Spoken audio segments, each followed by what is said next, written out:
Hello, everyone. I'm Steven. I am your balladeer tonight. These are our, what should we call you? Our Paragon Posse, I guess. That kind of fits with the game. Say hi, Paragon Posse. Hi, Paragon Hello. Hello. Posse. Oh, We're not I was hapless gonna make that victims this joke. time. He wanted that joke to be made. That's I why he do. said I it. do. All right. We are playing Haunted West tonight. I'm very excited about this. It's a percentile system. You roll a D100. You're trying to get below a skill score. One of the main flares and twists of this game is that you have jacks. Every time you roll a full 10 under your skill score, you get a jack to either use on that skill for extra bonuses like extra damage or a better success, or you can float that jack down the river and save it for later. Jacks do go away at the end of the session, guys, so use them as much as you can. Skills can be difficult to pull off, so banking up a lot of jacks and using them correctly is kind of a big part about being successful in this game. You want to be able to have a nice store of jacks so that, when you're doing something you're not quite as talented at, you can boost that percentage up. We are starting in the small town of Perseverance. It's a small town, about 500 or so people in the New Mexico territory. New Mexico territory in this timeline is a very small strip of land because there is a brand new state admitted to the Union called Sequoia. The five civilized tribes, as they were called back then, banded together and petitioned the United States for statehood. They're a very isolationist state, very independent. They run themselves almost as a free nation. It's really just the legalese of it all. They have their own version of citizenhood as well, citizenship. So you have to be an indigenous person to be able to apply for citizenship in Sequoia. They are to the north of the New Mexico territory. To the south of you is Mexico, and tensions are rising. They're still very upset about losing a lot of this land in the west. To the east, you have ex-Confederate bandits that have been trickling in.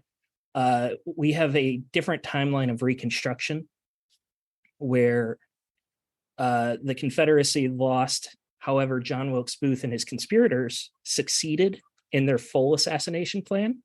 They were able to kill the vice president and the Speaker of the House as well. And that meant that, what was it? Johnson never became president, and he was not able to hinder Reconstruction efforts. So it's a much more progressive version of the Wild West that we are used to. And there's a lot of Confederates that are still very upset about that and are still down to their villainous ways. We are beginning in these in Perseverance. You can smell the mud, the sawdust, the horse manure, and the sweat of everyone around you. And among all those gross, tangible smells, there's also the spirit of hope in this town. It was founded by 5 abolitionist families. And the 5 founding fathers, we say fathers, but we should come up with a non-gendered term. The 5 town council people are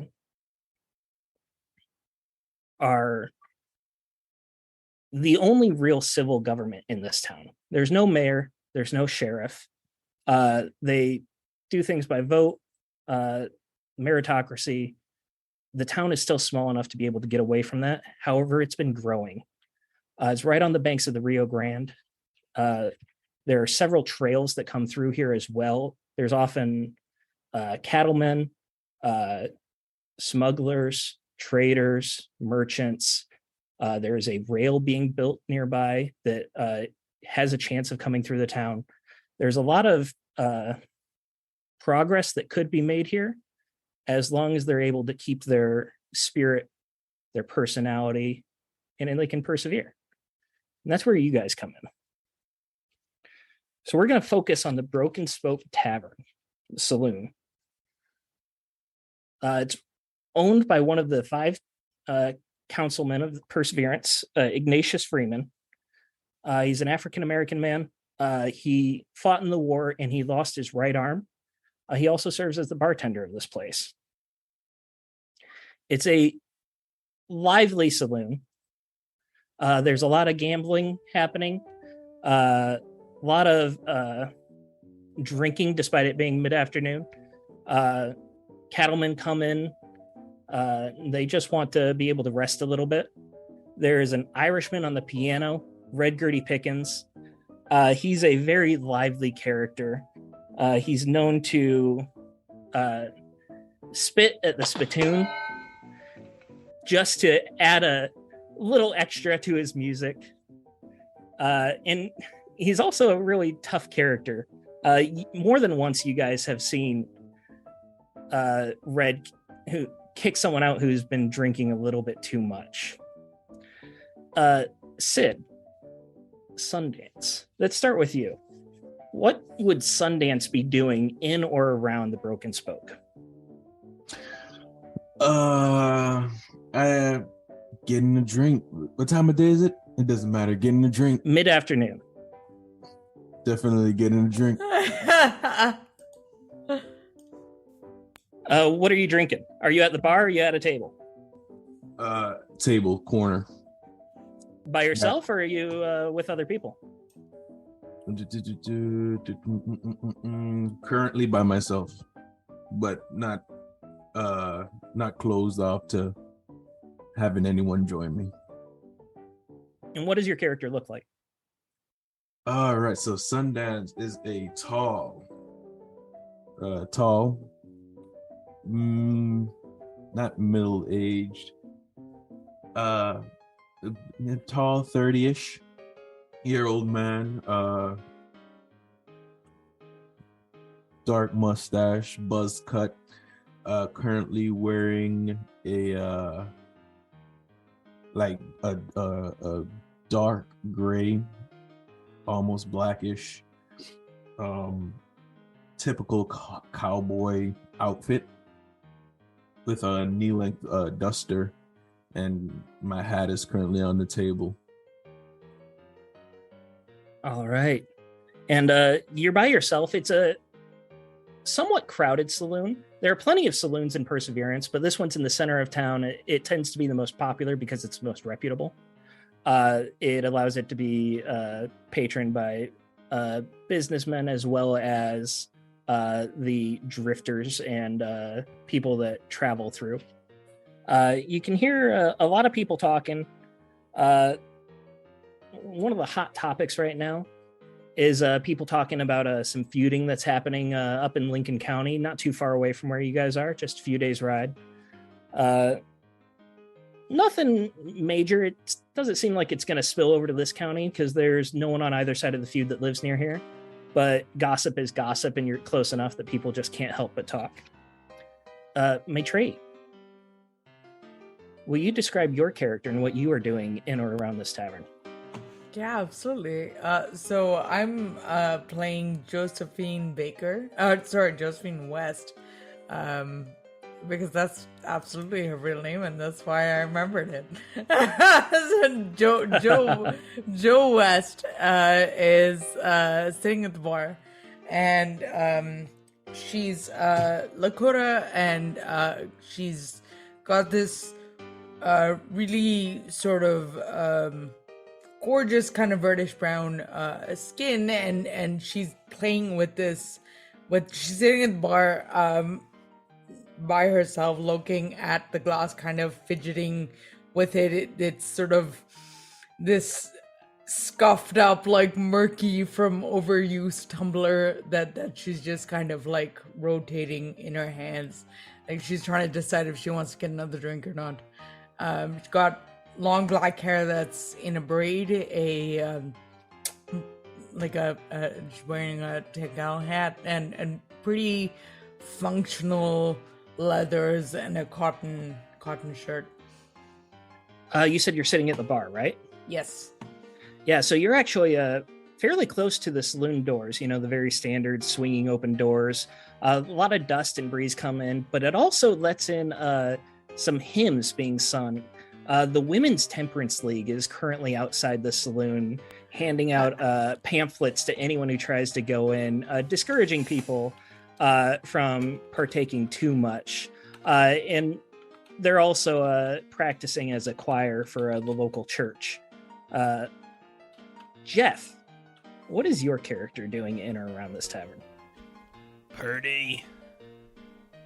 Sorry, I had myself muted in different places. Purdy, well, he's on the opposite side of the bar from where Josephine is at. He's a man well into his 60s. He's got a dark coat on that bears some resemblance to preacher clothes, but maybe a little worse for wear, and he's at the bar, he's cradling a glass of some sort of dark whiskey and a book. It might be the good book, but probably not, as there's plenty of pages missing and quite a few other addendums that he's added over the years. And he's occasionally looking around, and when he does, you see a fairly gaunt-looking face, overly slender probably. His hair is wild and curly and, well, various shades of gray and a widow's peak, very, very sharp. And as he looks around, he kind of is mumbling to himself every now and then with one crazy eye kind of opening just a wee bit too wide and kind of starts shaking a little bit. But then when he takes a sip of the whiskey, everything kind of calms down. How do you feel about you're sitting at the bar as well, so you can hear the same Women's Temperance League. How do you feel about their singing Amazing Grace right now? Well, it's a pretty song, if I don't say so myself. Not quite the spirituals we sang back in the serpent churches of Appalachia, but it's a nice one, that's for sure. Yeah. Well done, ladies. And he goes back to reading his book. You're not quite sure if they heard you or not, but there's a good chance they did. He shouts even louder, I said, well done, lady. He awaits a response. You do hear a very polite thank you returned after you speak up a little bit. However, Red, the piano player, does give you a dirty look as well as you're singing over his piano. Or you're yelling over his piano. Sorry, son. My apologies. Ashley, what is your character doing in or around this saloon? So Shanna's sitting at one of the tables, and she's got this crystal ball propped in front of her. And she sees this other patron who's kind of tipsy walking by, and she waves at him. Oh, come closer. Would you like me to speak to the spirits on your behalf? Spirits? I got some spirits. You're offering more? Yes, your mother wishes to speak with you. Mama? You can talk to her all the way out here? I can. She died. She died? Yes. She wrote me a letter but 2 weeks ago. It was just 2 days ago. Oh, Glug. She told you that? Yeah, she's here. She wanted to let you know that you should stop being such a drunk and maybe go take care of your children. She always was a bit of a nag, but... Your father. My father? He's dead too? No, just a disappointment. Oh, Ma. He sits down, just like the weight of this hitting him. Can you ask her? I had a box of stuff back home. She didn't get rid of it, did she? The collectors got it. They're in debt too?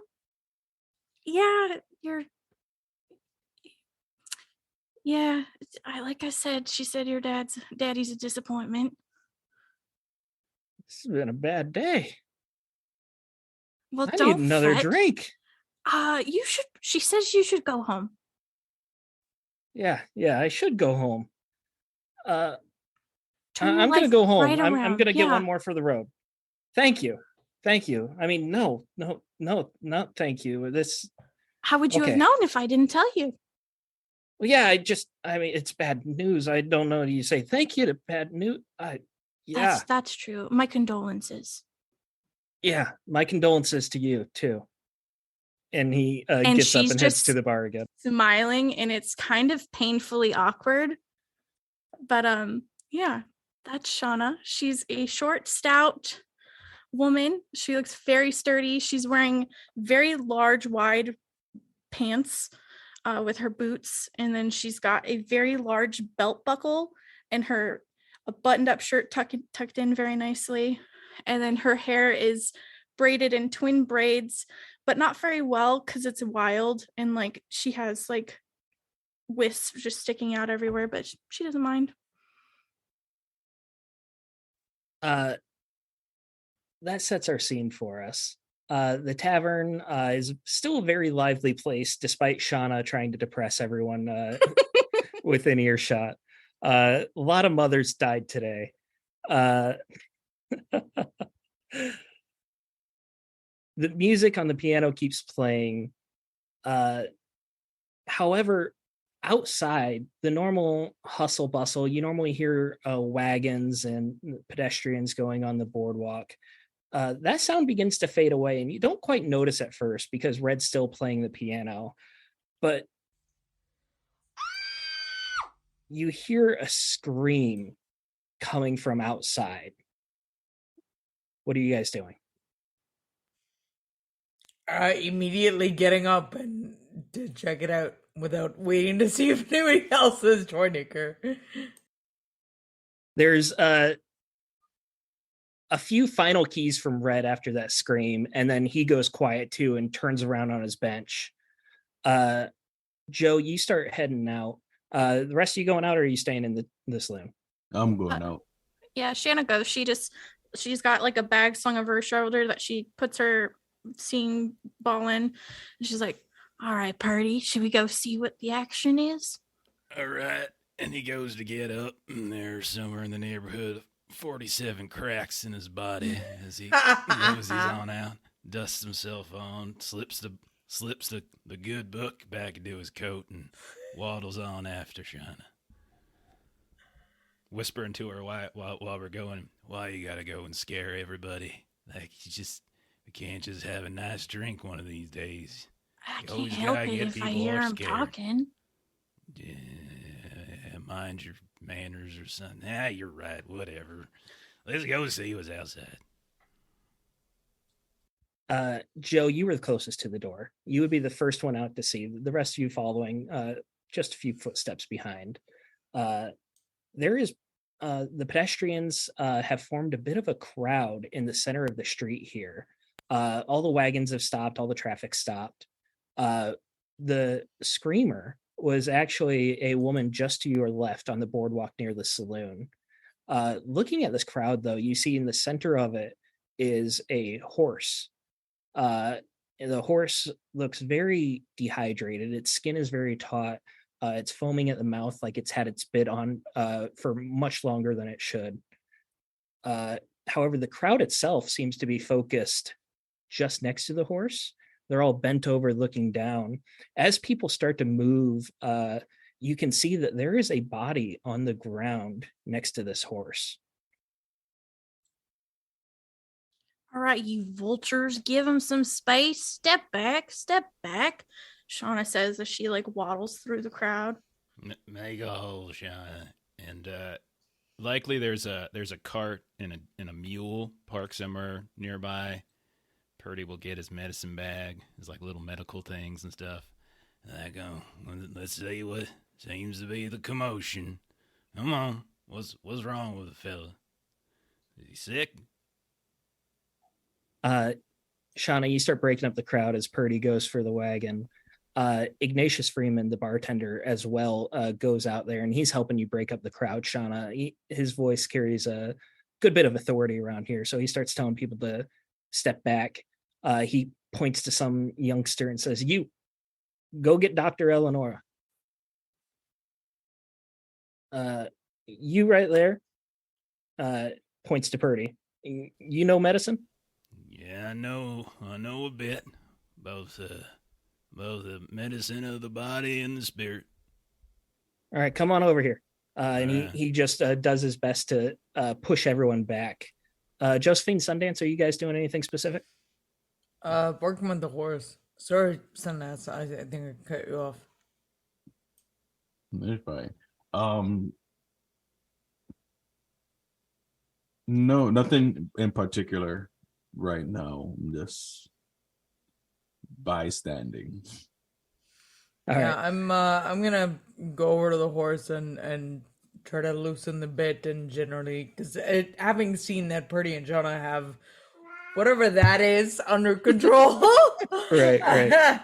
I'm gonna go work with the horse. And Okay. my cat started, so I'm sorry. No, it's all right. It's all right. Jeff, you get up there and you're going to see a woman in her mid to late 20s, and she is just covered in dried blood. She looks like she took a bath in it from head to toe, just drenched. And it appears to have been dried for some time. Her hair is matted and knotted together, and she has just fainted on the ground here. Yeah. Sean, check for wounds, will ya? And then I'm just gonna kind of go into the bag a bit and see if I can. I have various drugs and chemicals and see if I can get something that might kind of wake her up or something. See if I can Some just smelling salts. put a little something under her nose. Be like, Yeah, give me a medicine check. You definitely have the equipment. Let's just see if it's successful. all right. Target is a 50, and that is a 14. 14 under 50. 14. Nice. All right, so you banked 3 jacks just now. Yeah. Bank 'em. She is gonna start to come to a little bit. You can tell by looking her over, she's just as dehydrated as the horse. She must have been riding for some time here, and you're in the middle of town too. So like she just at this point she was just going force of will. Like she just went until her body just collapsed here in the center of town. She starts to come to a little bit. What? Hang on. What? Shannon, let me get you. Got your canteen on. You need some Yeah, water yeah, first. here. Here you go, young lady. Go ahead and get yourself a little swig of this. Take your time. You're among friends. She chokes it down a little bit. It kind of like wipes her face clear a little bit, like the only part of her body that's not covered in blood. Josephine, while we're doing this, give me an animal handling check. Sure thing. I don't actually have a skill in animal handling. That's fine. What'll happen then is that you just use your base awareness. Okay. Sorry, I have to find that. Base awareness. I'm so sorry. Where on my sheet? Is that? It should be the very top center. Right underneath. Oh, there it is. Center. Awareness skills. There we go. Thank you. So that's 23 over 13. All right, so you were close, but not quite there. You don't know enough about horses to really know the actual condition this horse is in, but it is still standing. It's still moving. Most likely, it'll be fine if it gets to a stable soon. Can I do that? I presumably would know where the livery is. Like the scales are. There's a livery not too far away. Okay. Just about a block or so that you'll be able to take it to. Before I leave, I'm gonna ask Purdy and Shauna because they seem to have things under. They seem to be in charge of the developing situation. I'm just gonna go drop off this horse, but I'll be. Are you all right? I think so. If we're not, I'll yell. Okay. Purdy says, yes, ma'am, goes to tip his cap and realizes he never put it back on. Oh. And then goes She back dips to her help actual hat.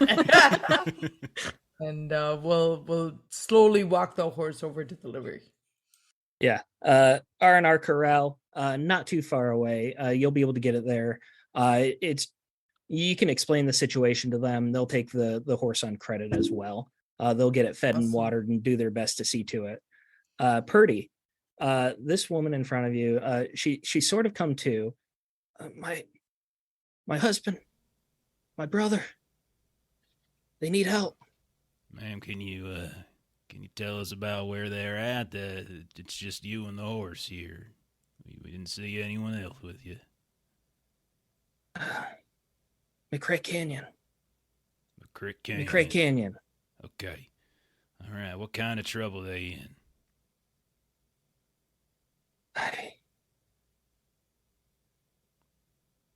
He's cursed. No, he's sick. Who's he? Your husband? My brother. Your brother's cursed or sick or all the above, maybe. Not to Hey. alarm you, but you're covered in blood. Doesn't seem to She be kind of hers, though. looks down at this, and she just begins to start having a full breakdown. Just No. she would be crying, but she just doesn't have enough water in her. It's just dry heaving. Maybe you're right, and I shouldn't talk to people. And No. Shauna will take a couple steps back. Oh, Shannon, no. Oh, it's all right. We're going to go ahead. We're going to help them out. Don't worry about it. We're going to go ahead and we're going to go reconnoiter McCray Canyon and see if we can find your kin. You go ahead and you rest up here. There's a healer in town. They'll take over for you. For me, I should And say. It's right around this time that Dr. Chestnut shows up. She's an African-American woman about her mid-50s. And she's very well known throughout this town, well respected, also on the town council. And she immediately recognizes this woman. Why, Lori Bartlett, what have you gotten into? Lori sees her and just the doctor comes and she scoops up Lori, and Lori just starts crying into her. The doctor kind of looks her up, looks her down. She gives you a nod, Purdy, that you did a good job. Lori doesn't seem to have any injuries of her own. None of this blood is hers. She's just exhausted and dehydrated. At this point, Ignatius Freeman's going to step in too. Well, I suppose we should round up a posse, go check out her brother, her husband. Anyone around here feel like volunteering? Is Josephine back? Yeah, you'd be able to be back by now. Yeah. Yeah. And I can help. I can come with. All right, that's one. I All right. promised the woman, I'll tell you that I help her out and I'll see it through. That's two. $15 posse fee. Anyone who joins in. Anyone? I'll lend a hand. All right. 3. That should be good enough. I go where Purdy goes, so 4, even better. You all have horses and everything? yeah. Sure do. Something close enough. And then Ignatius will go and he'll coordinate a little bit with the doctor as well to get Lori taken care of, taken back to the doctor's house. Sundance, you are a bit of a drifter. You know the area quite well. You would know that McCray Canyon is about 2 days ride. So she'd been riding for some time. There's 2 different ways you could go there. You could follow the Rio Grande North on the Old Wagon Trail, or you could go through the desert just a bit to the east. The desert would cut off about half a day's ride. However, it's a much more difficult journey. In fact, the old Spanish explorers called it Jornada del Muerto, or the dead man's journey. That's cool as fuck. All right, so I turn to the posse, and I relay all of that. Say, so we can either, take a 2 days ride out the safe way, or we can cut a day's as a half a day. About half a day. Yeah. we could have. And if you guys really push the ride as well, you could probably get there in you could cut off a half day on either trip.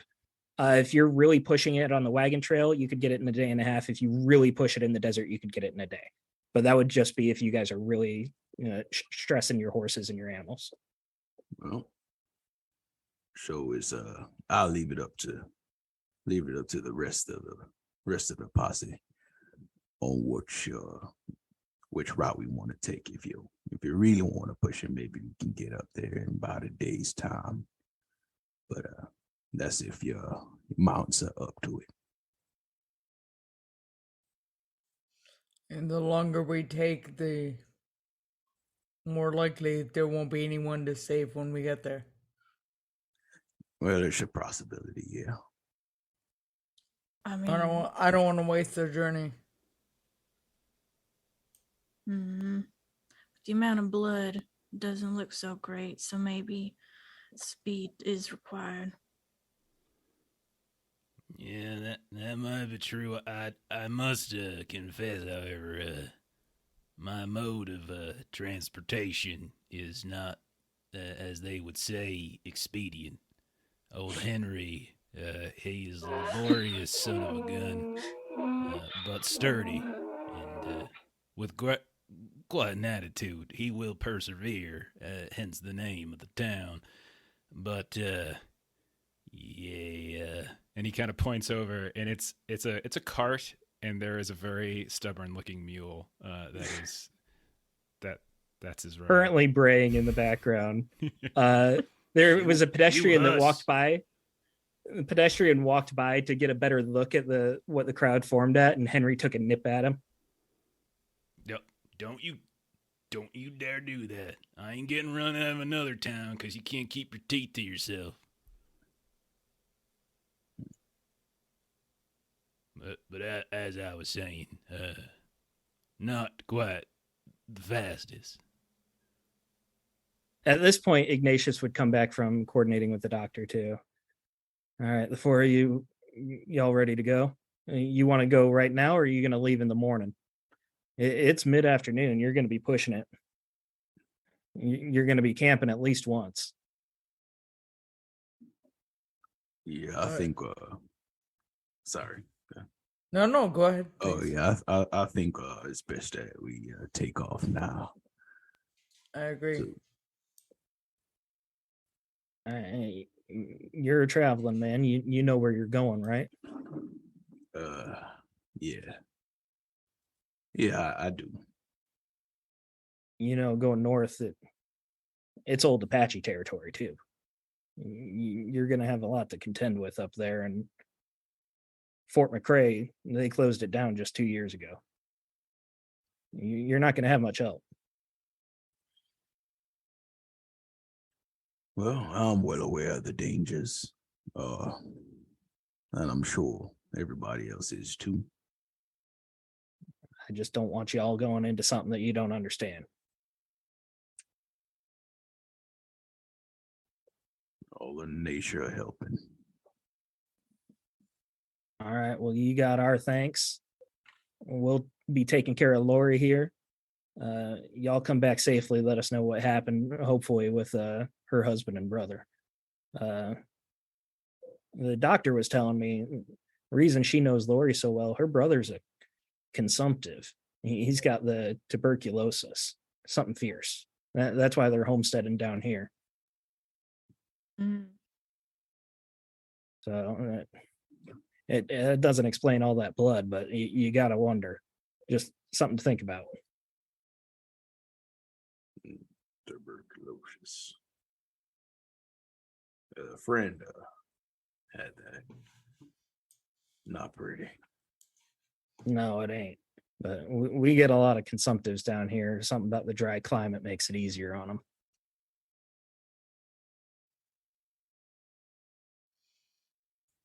Well, y'all said you're going to head off now then? Mm-hmm. Y'all need any provisions or anything like that?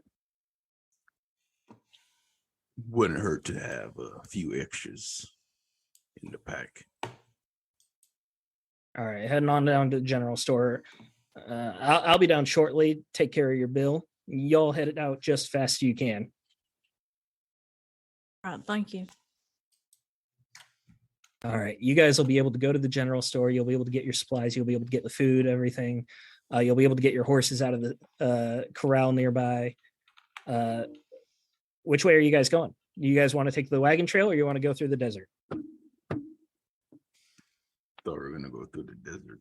Yeah, quicker desert path. All right.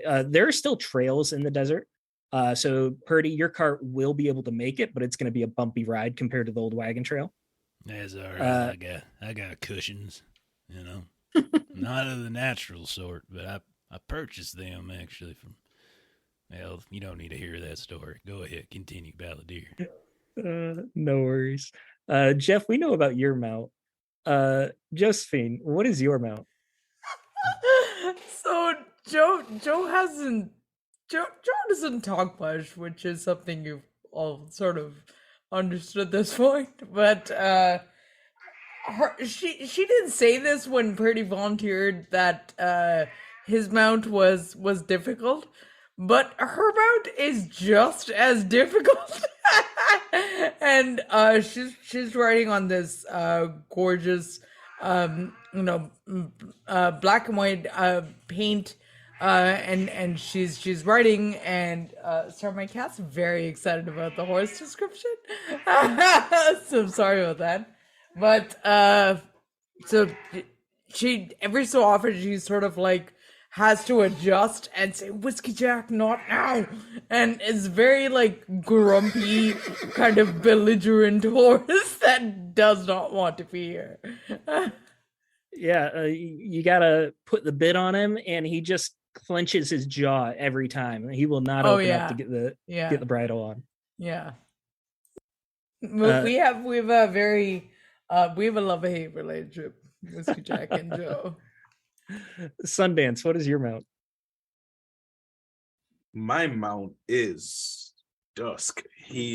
Dusk is a Mustang, wild, strong, sturdy, all black horse. With all black with grayish hair. It has a grayish shine to it. And he's just majestic and looks amazing. Yeah. And he just looks Black proud. Yeah, Dusk just looks proud, and I whistle and he just comes trotting up. The best behaved mount yet. Oh, I love it. Shauna. Just for now. Just now. Shauna has a reliable quarter horse named Toffee. She's got like that nice like caramel color mostly, and then her hair and stuff is black, and she looks like she's got black socks on. I don't know if you've seen that type of horse before, but that's Toffee. Yeah. And she's just, what kind of temperament does she have? She's kind of mild. She's kind of older. So you have Purdy's just mule who's just braying up a storm, and Toffee's just kind of chilling next to him and kind of looks at him like, God, could you shut up? And then she just kind of like flicks her tail and like will come and walk over to me. All right, and we will begin our journey.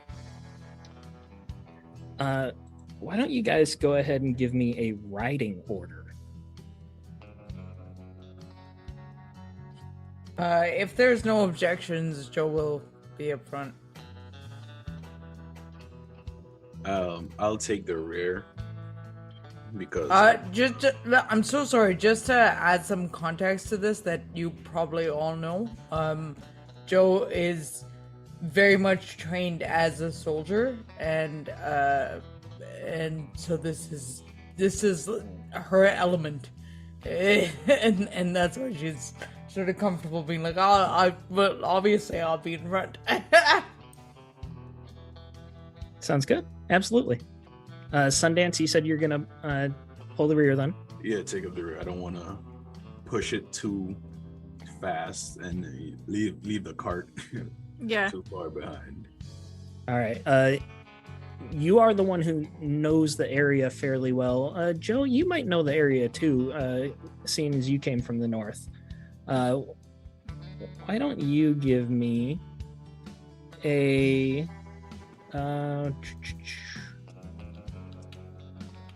trying to think of navigation. There it is. Do you have navigation, Joe?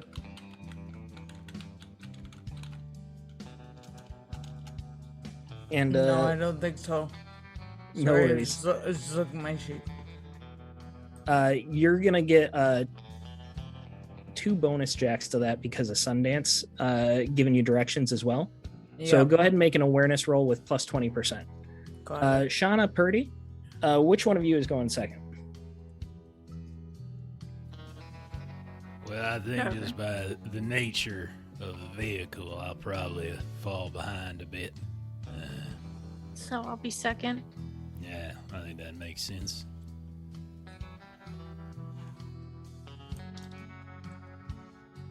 That is a significant failure with an 82. Okay. This is a narrative success or narrative skill. Oh, okay. So narrative skills in Haunted West mean that you automatically succeed, Okay. but the amount that you succeed by will decide whether you get a faster trail or a slower trail, that kind of thing. Okay. All right. So what did you say it was? It was a significant failure? It was a lot of failure with an 82. 82 over 33, you said? 83, pardon me. Oh yeah, 82 over like what's 20% over 13? 33. Whatever 20% 33, over yeah. 13 Okay. is. No worries. Okay. Oh, well, like an actual like 10, like 13 up to 33, not like yes. 20% of 13. Okay. Sorry. Got it. Thank you. Yes. No, So your I should've awareness is 13%, and you get a plus 20%. Got it. Thank you so much. So yeah, 82 over 33. All right. You guys are beginning your travels here. Sorry, I got dogs barking in the background myself all of a sudden. You start heading north, and the first thing you guys have to do is cross the Rio Grande. Fortunately, there is a bridge here in Perseverance, so you're able to cross that easily. And then you start making your way up north towards the mountain. It's a beautiful vista, ponderosa pines lining the horizon. The occasional dust storm, but nothing too bad. Purdy, Yes, what sir, Mr. story would you be Balladeer. telling Sundance on the way? Telling Sundance on the way. Well, I think what I might do is we're driving and take a look at his horse and say if your horse would like to, if you want to lay your bags in the back of the wagon, you're more than obliged to give yourself and your horse a spell, a little bit of a break, not have to carry as much weight. That's what it's there for. That is, I am very appreciative of the offer, but you see this fine gentleman here, he takes pride in what he can carry and what I bring with us.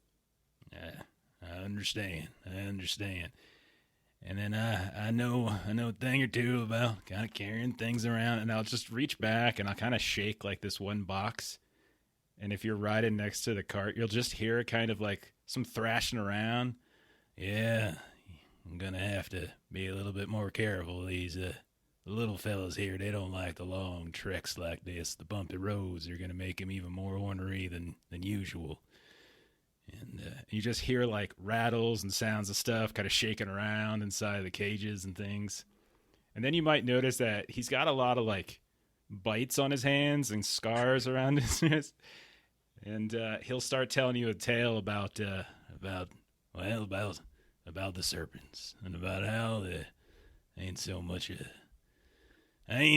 a preacher I ain't so much a father, though some people call me that, but back in the holler, back in Kentucky, and butcher, well, we have a special sort of way of worshiping, a way of kind of just looking the devil right in the eye through its wonderful creations. And I'm just gonna hold up and kind of shake one of the boxes a little bit so it gets all ornery and drops it back down. But don't you worry. They'll leave you all alone as long as I'm nearby. Hey, there you go. There you go. Go to sleep. Go to sleep. Well, that's good to know. Thanks for keeping me up all night. Oh yeah, happy to do so. Happy to do so. Pleasure to make your acquaintance.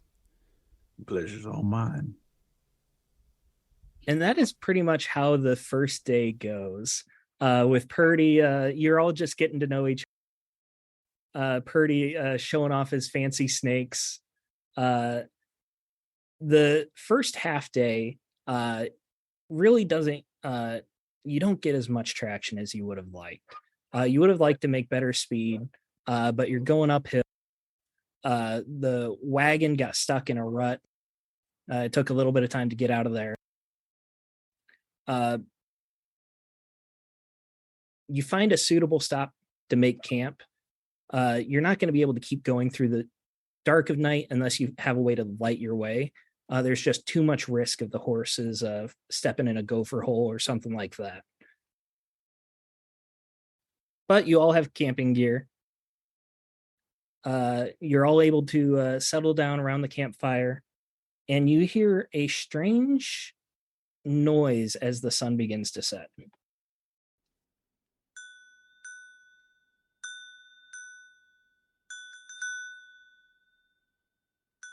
Sounds like cowbells. No. There's still a bit of light, and you can look around. You don't see any cattle nearby. Where's the sound coming from? Give me observation check. You can all give me an observation check. That's under awareness. I'm gonna go ahead and is it okay if I tap into one of my jacks? Absolutely. All right. That's 10%. And you can tap into as many as you want. I'm pretty good at observation. 10 will do. That's a 95 over a 13. I can't roll for shit today, man. And I keep giving you awareness. I got a 27 over 76. You got a 76 observation? Nice. Yeah. Holy hell, that's awesome. Got a 9. Needed a 77. All right, so wow. both of you are banking quite a few jacks.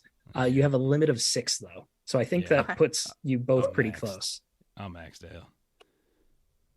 I got a 63. 63, what did you need? 39. 39. Okay. Purdy and Shauna, you two are probably making Henry comfortable, getting the wagon settled in. You're both looking the same direction, and you see just against the setting sun a little shadow in the sky just gliding across. You're feeling pretty confident that's where the noise is coming from. It starts gliding towards you and just lazily circling around. As it gets closer, you can see it's a vulture with a cowbell that just glints in the sunlight a little bit. And you can just hear that very soft ringing as it just slowly turns. Does it look like it's around its neck, or is it just like caught up? Yeah, in around beak? its neck.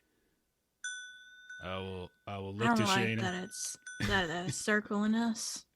I will look to Shayna and I will say, I am of an advanced age and my mind is not what it once was, but is that there a vulture with a bell around its neck? Or is that a very skinny flying cow? No, that's a vulture.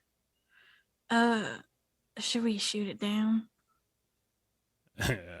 I can't hit the broadside of a barn, let alone a vulture flying around the sky.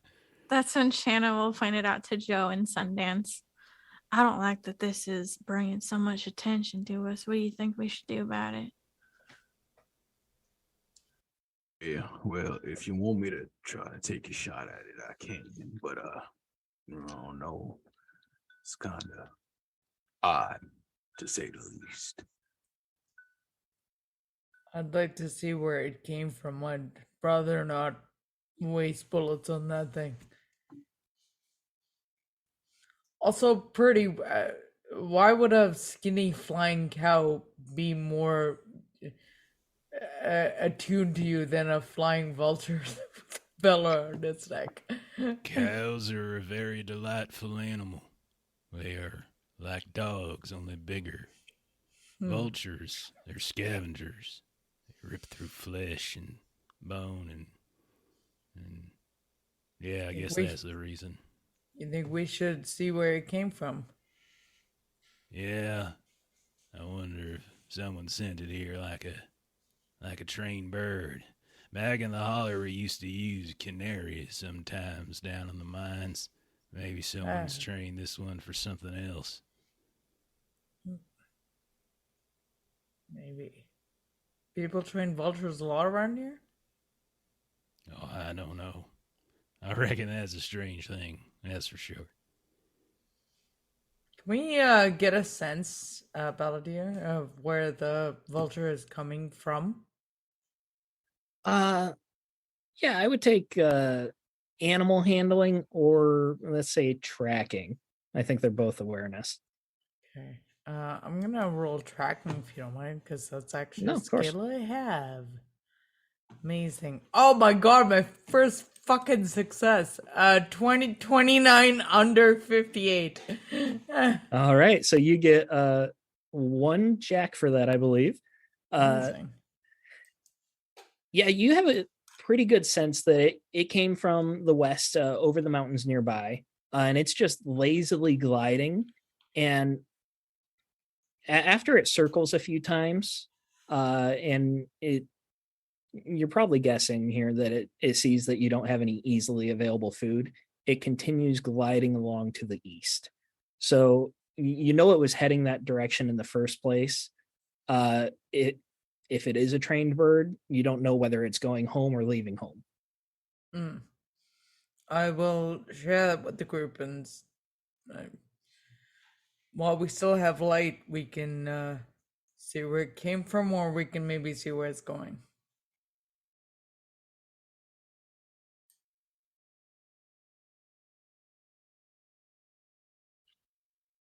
Yeah, you guys you're about halfway through setting up camp right now. So if you wanted to try and follow it, you'd have to pack up or split the group.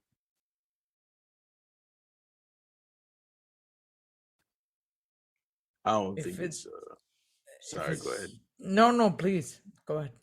I don't think it's worth the trouble of trying to find out where it's going to come from. Just keep an eye on it, finish setting up camp, and because we don't have the luxury of time per se right now. Balladeer, is either direction where we are headed? You are headed north, so Okay. neither direction, no. Okay, thank you. Okay, then I think All right. maybe we'll just leave it. Yeah. So you continue making camp. Henry was a little obstinate about his particular grazing spot, but you hobbled him just fine, and eventually he stopped braying so much. Are you guys doing anything to try and hide your position or anything like that, or are you fine just keeping an open fire?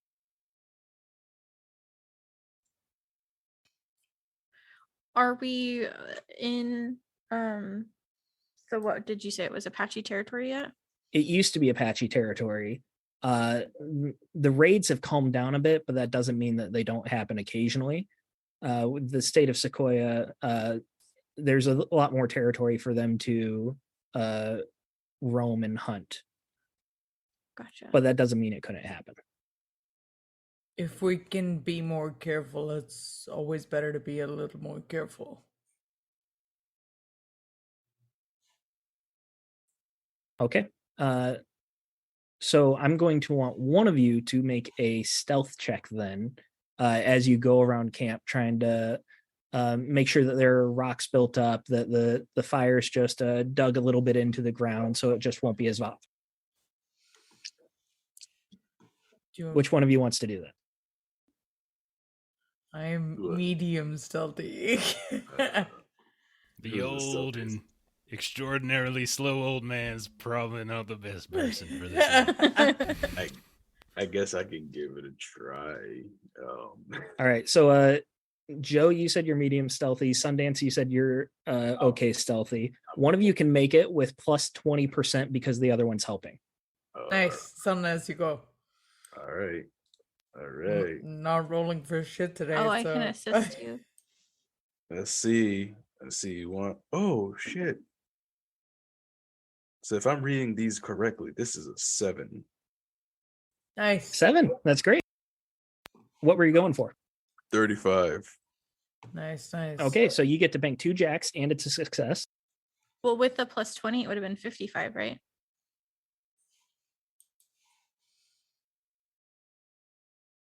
Yeah, was 35 your 35 is my stealth. Okay. So then plus 20, you were going for a 55. So you actually get to bank 3 jacks from that. Nice. Cool.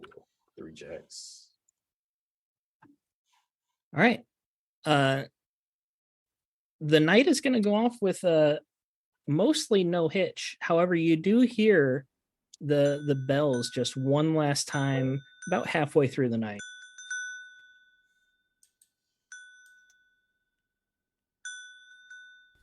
Waking up in the morning, you're going to be able to get your horses around, get Henry hitched up to the cart again.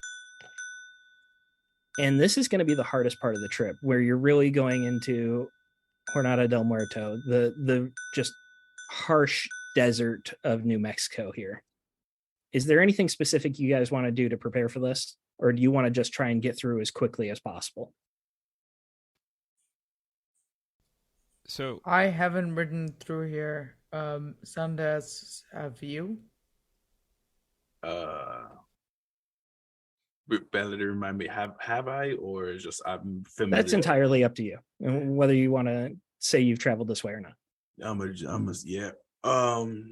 A few maybe once or twice in the younger years, but nothing as of late, I'm afraid.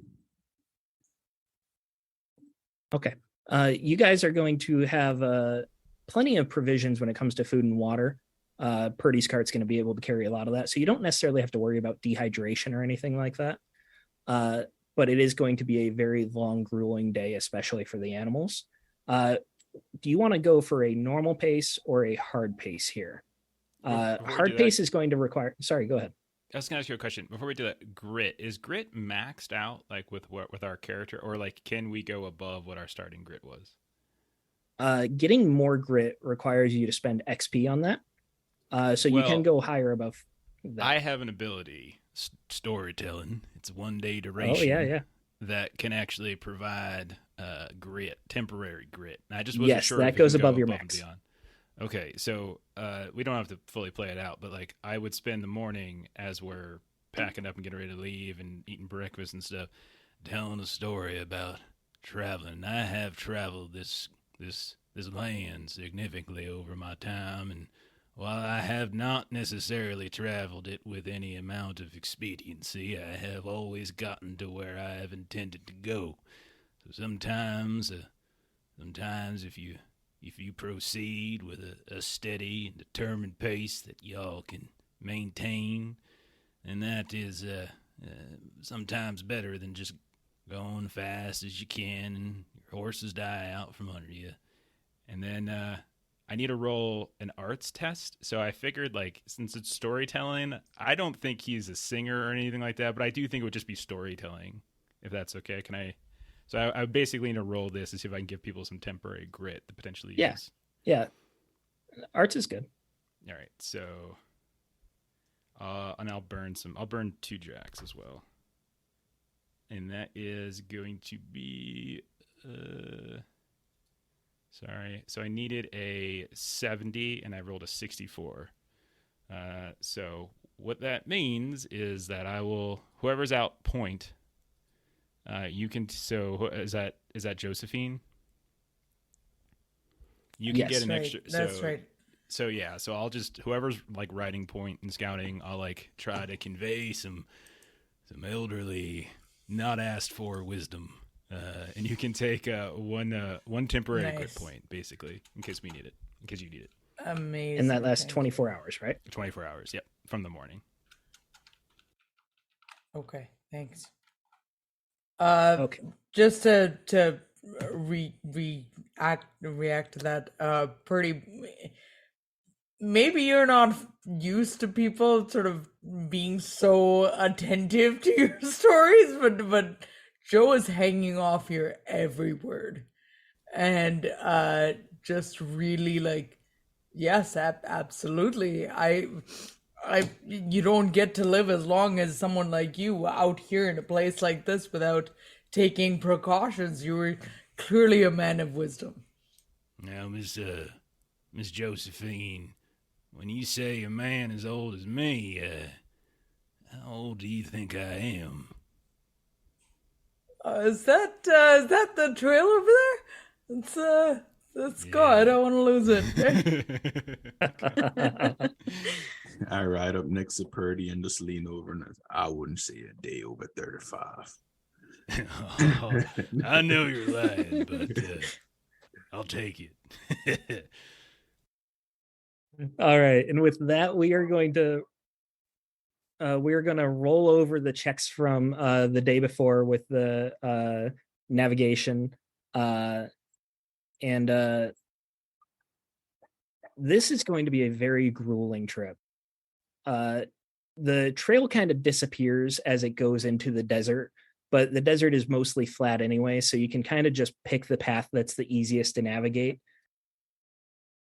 Hank is very upset. He wants to stop for water quite often. But you're able to go at a more quick pace than you normally would.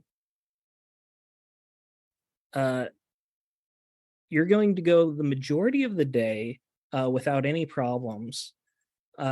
Towards the afternoon, Shauna, you gave us the best observation last time. You're going to see in the distance, at first you think it's a rock, and then you see it start to move. It's got a very earthy color to it. And then you start looking at it closer. It's far enough away, you think it might be the size of a horse, but it really is just like the shape of a boulder, except it's just kind of bobbing.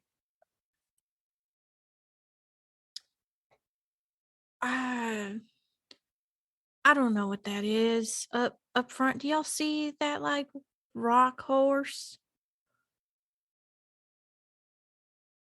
Looks like a boulder. When she points it out, the rest of you are going to be able to see it. And taking some time to look at it, you're going to see there's a slight dust trail behind it as well. And it looks like it might be headed your direction. Does it appear to be moving real fast? Fast enough to kick up dust. It's coming towards you, so it's really hard to gauge how fast it is at this distance.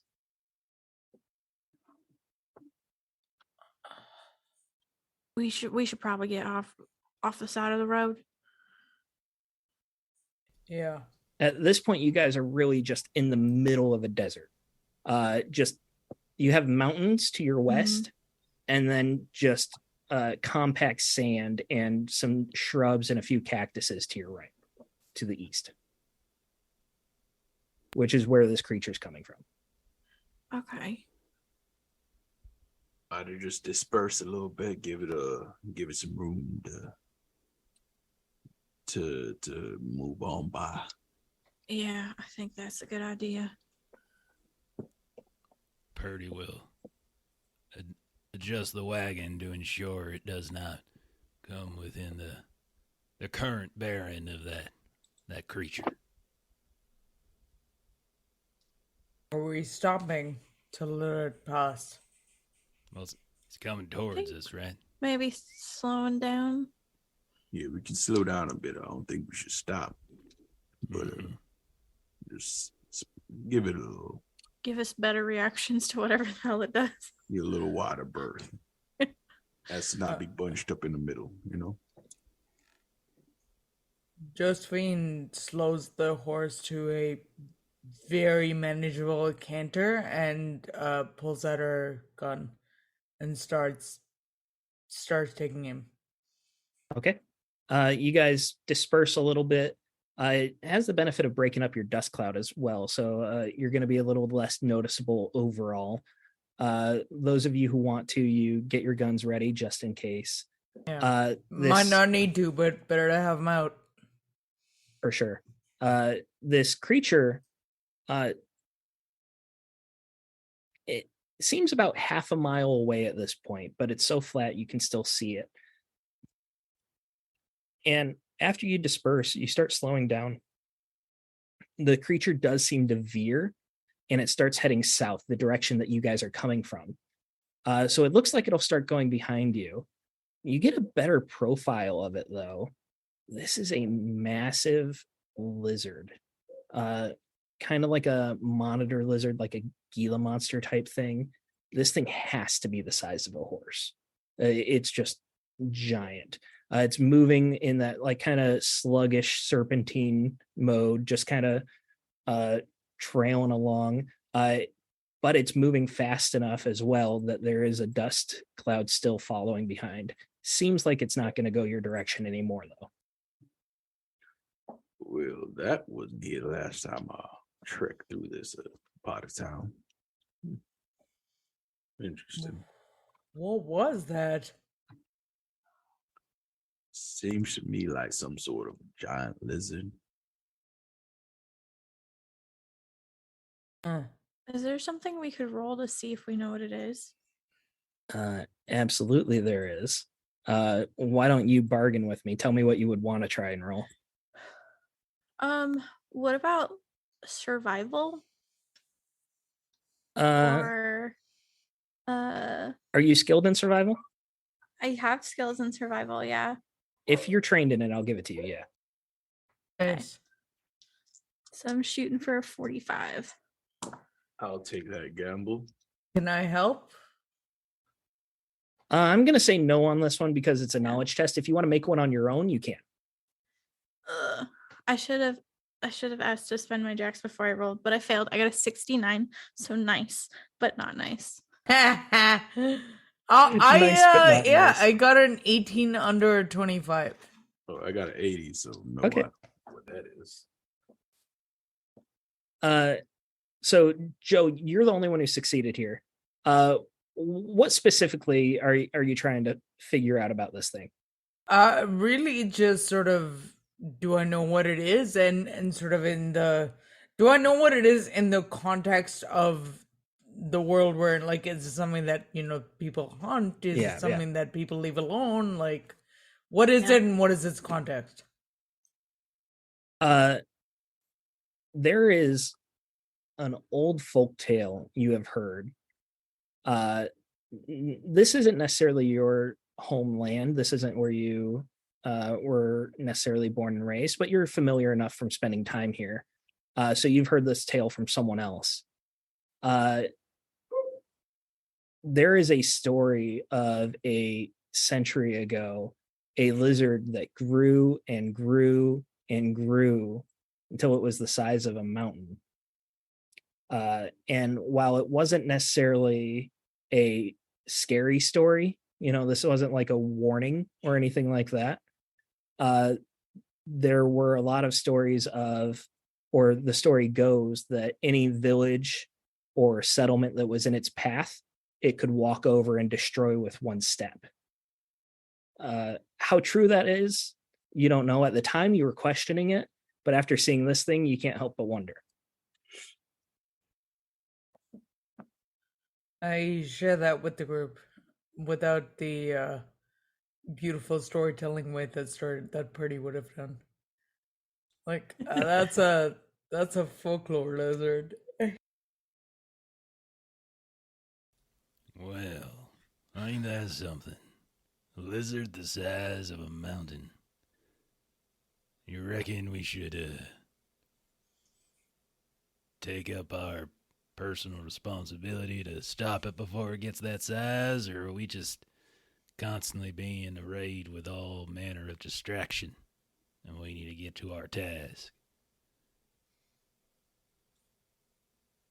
As much as I want to chase the folklore lizard, I think we owe it to Ignatius at the very least to get the people we went after. Yeah, I suppose that makes a great deal of sense there. Besides, with your tracking prowess, Josephine, I'm sure we can come back out here and find the lizard again someday. All right. And your Luke's travels gonna will whisper. continue for the day. Like I said, this is a harsh desert. I want all of you to make we're not going to say physique because you guys stop for provisions, you have enough water and everything. We're going to say resolve here. This is just going to be your mental fortitude. And the way a resolve test works, when I'm testing your actual when you're testing a trait instead of a skill, you roll a d20 and you try to roll under the trait. So say your resolve is 13, you roll a d20 and you want to get under 13. Okay. So resolve rolls are always d20 rolls? When I'm testing the trait. If you're testing a skill, you roll the d100. But when Got it's it. just the trait, like the actual category of the skill, that's Sure. the d20. Okay. So mine's a 3 under 15. Okay. What- Sundance, what did you get? What are we rolling against? I'm sorry. Resolve. Resolve. Cool. Ashley, I see you giggling. What'd you get? 20. 20. Oh no. Nat 20, baby. Not 20. That's bad. Nat 20 is an automatic failure in this game. Yes. Oh, so that's bad. no. Nat 1 for a trait test Yeah. is a automatic success though. Yeah. What'd you say, Sundance? I got a 12 for a 12. So Okay. Meets it, beats it. oh, yeah. Jeff, what'd you get? Purdy's got a 19 resolve, and I rolled a 14. All right. So it's just Ashley here. You are taking 5 lucidity damage here. And the way damage works in this game is that you have 2 bars. You have a vitality bar that gets filled from left to right, and a lucidity bar that gets filled from right to left. As you take more damage, you get penalties to your skills. When those bars cross each other, if they meet in the middle, then you get even more penalties. However, healing's fairly lenient with this game, so it shouldn't be too bad. Okay, so it gives me a little spot on the sheet to like fill in. How much is? Yeah, you can just put like X's through there just to keep track. Okay, so it is just 1 per bottle. Yes. Okay. So you are filling in 5 bottles there. Got it. Why don't you tell us how this desert heat is getting to you? It's partially the desert heat, and it's partially hearing those cowbells that are really just setting Shanna's teeth on edge. And she's getting hot. She left her hat behind, so maybe she's getting pretty sunburnt.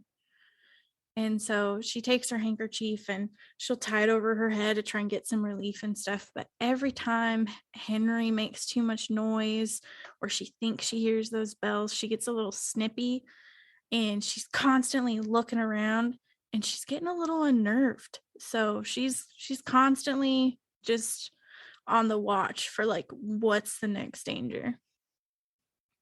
I do have good news for you, Shauna. You're getting a little sunburned. But looking to the east, there is a storm front rolling in.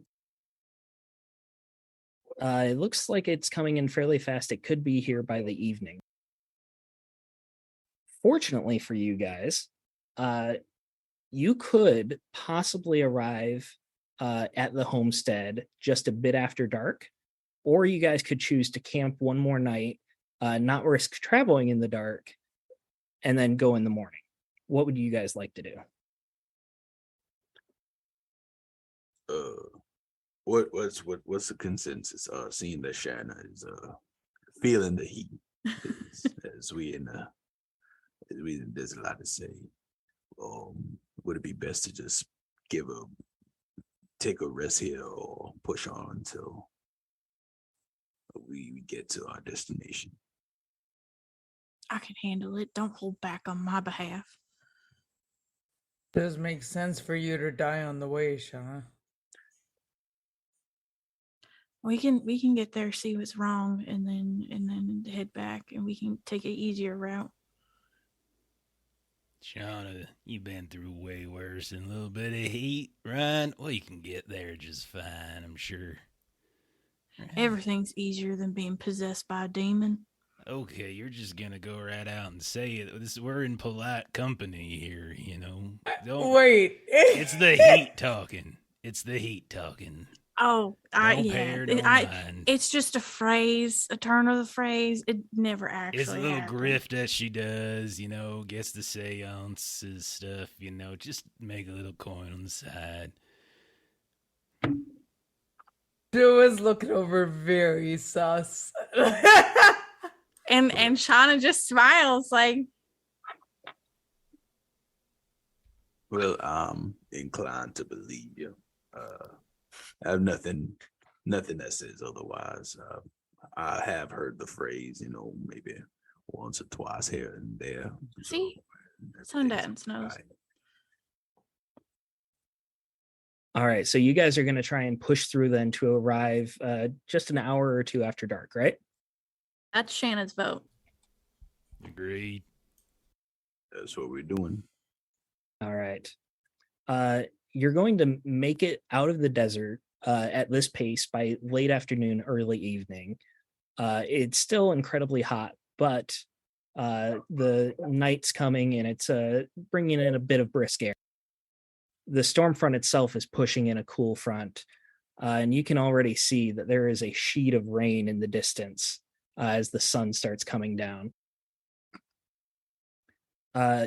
You have a general idea of where this homestead would be in McRae Canyon, but I'm going to need one more navigation roll from whoever you want, and if someone's helping, they'll get another 20%. I'll give an assistance. Someone else should probably navigate. I'm not much of a navigator. We're doing those last like. I don't much subscribe to maps or traveling in a way with any intention. There's a higher power that's directing me, and wherever it takes me is where I go. I would take tracking as well if that's what you like. Oh yeah, no. If you'll do take tracking, I'll throw down for tracking. We got you with that. Let me tell you guys, me too. I'm happy to negotiate. So if you guys think something else would fit a little better, feel free to throw it out there. Worst that'll happen is I say no. Did people want me to make a tracking roll with support, or does someone else want to make it and I get support? Yeah, it seems like tracking is our forte, so it doesn't really matter. Yeah, you're getting support from somewhere if you want to roll it. I've been rolling like shit today, so maybe someone else should roll. Well, that's Sundance. I'll take the roll. Yeah. Someone else been rolling well. Don't look at it. And that is a 73. What was your base? My base was a 50. 70. Oh, so you were right there at 70. Oh no. So you needed a 70 then with the 20%. Oh man, brutal. Okay. So that's going to tack on an extra hour. You guys are going to find the homestead around midnight. You've been traveling for some time. It's pitch black outside.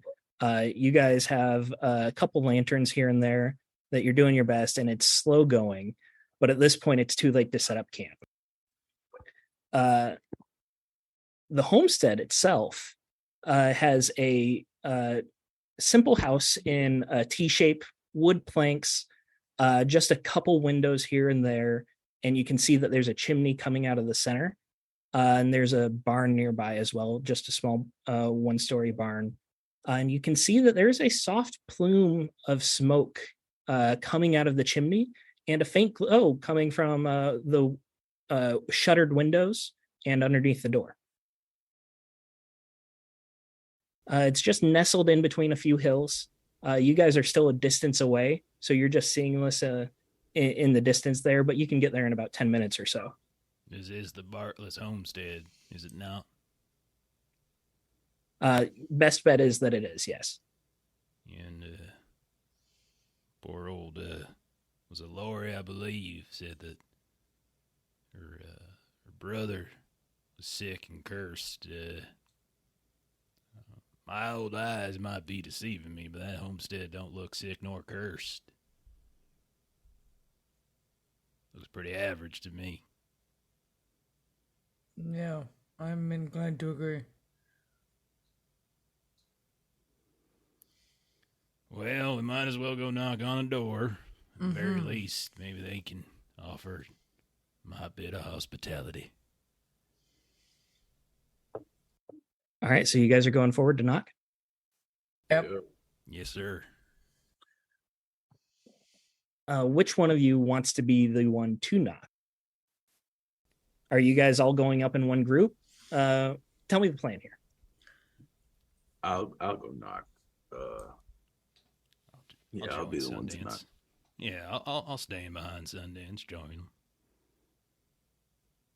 All right, so at least two of you are going up. Are you all going up as a group, or Shauna and Joe, are you staying back? No, I'm going up as well, but we'll stay back because I'm not likable as such. so I won't take point on this one, but I want to make sure Sana's and Pretty are covered.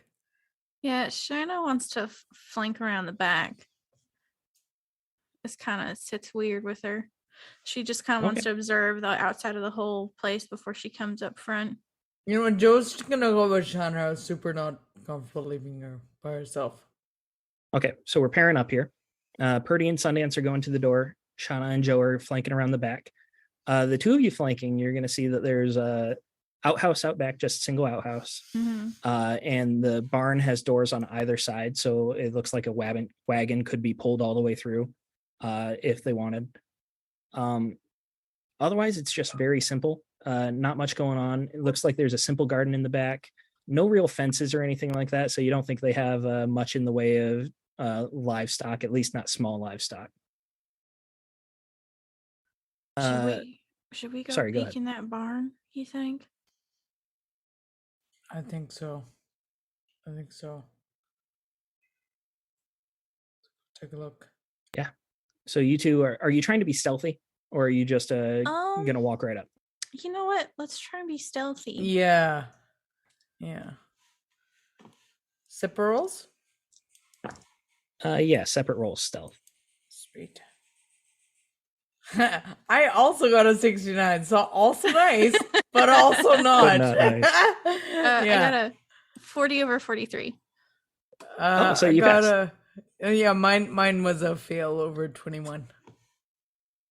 All right, so Shauna, you're doing fairly well. Joe, she's got her spurs on still, and she's doing the best she can. As far as you can tell, you haven't heard anything rustling that seems to notice you. But it's very quiet and very still outside, so that the noise of those spurs just kind of echoes a bit. You make it up to the barn.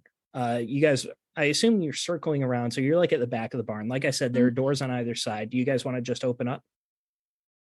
Are they like the barns where they've kind of got like the window and the door, this or is a is single it just story? straight? So there might be a loft up there, but there's no actual window. Okay, gotcha. Yeah, then we'll just kind of creak it open a little bit and peek in. Okay. The door pulls out. It's not a sliding door or anything like that. And you peek in, you see that there are 2 stalls inside this barn. However, there are 3 horses in here. Looking around, you see that there's a couple bales of hay, 3 horses that are unsaddled. A couple of them are tied to a post in the center of the barn, and then the other ones are in the stalls. nothing really too strange standing out. Shauna, I want an observation check since you're the one opening the door here. Okay. I got a 49 over 76. Okay. So bank your jacks if you have room for them. Okay. Like I said, nothing really stands out. The saddles are still here in the barn.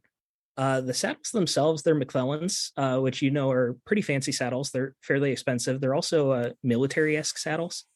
They were designed for the U.S. military. They're not really working saddles. That kind of sticks out to you. Otherwise, there's nothing much, just like a dormant wasp nest up there that needs to be taken out of the rafters. Nothing really catches your eye. This wasn't a military family, was it? Not that I know of. I don't recognize the name. Nice saddles, though. This feels funny. This is set up. These are like officer saddles. These are nice saddles. Don't give these just anyone. We better catch up with the boys. Hey, do you really talk to dead people? Wouldn't you like to pay me sometime to find out? Now let's go. All right, let's cut to Sundance and Purdy. This is going to be happening while the girls are circling around. You're going to be able to get to the door before they get to circle around. So go 2 minutes back in time. You're walking up to the door. What are you guys doing? Knocking on the door. Just a quick hello. Anybody home? At first, no real sound. Then you hear a slight rustling. It is fairly late, so you wouldn't expect them to be able to answer right away, but there is no answer at all. And I just quick glance back to Purdy and I knock again in the her name is Lorelei? It's Lori? This is Lori? Bartlett House. Yeah, Lori, I believe was her name. Hello. Lori rode into town and we came to check on you all on her behalf. Anybody in here? You hear a bit more rustling. Give me what do you got in the way of awareness here? I think observation is going to be what it is. Both of you. Observation. Can I spend a jack from anywhere to use with? Yes, you can. Yep. And it adds 10, right? 10%. Yes. Can I make this two, or do you just want Sundance? Both of you. Go ahead. Okay. Oh yeah, I'll spend one of those jacks. So that's all right. Let's put it back. Oh, nice. I got a 5. 5. What were you going for? With the jack, it would be 49. You said observation, right? Nice. 49. So you are getting 4 jacks to bank right now. Awesome. Jeff, what'd you get? I needed a 77. I got myself a 55. Oh, 55. 55 Awesome. doubles are a critical. Ooh, awesome. I really like this jack system, actually. Yeah. All right. Sundance, we'll start with you. You rolled first. All right. You're going to hear rustling. You're going to hear multiple people rustling. You're going to think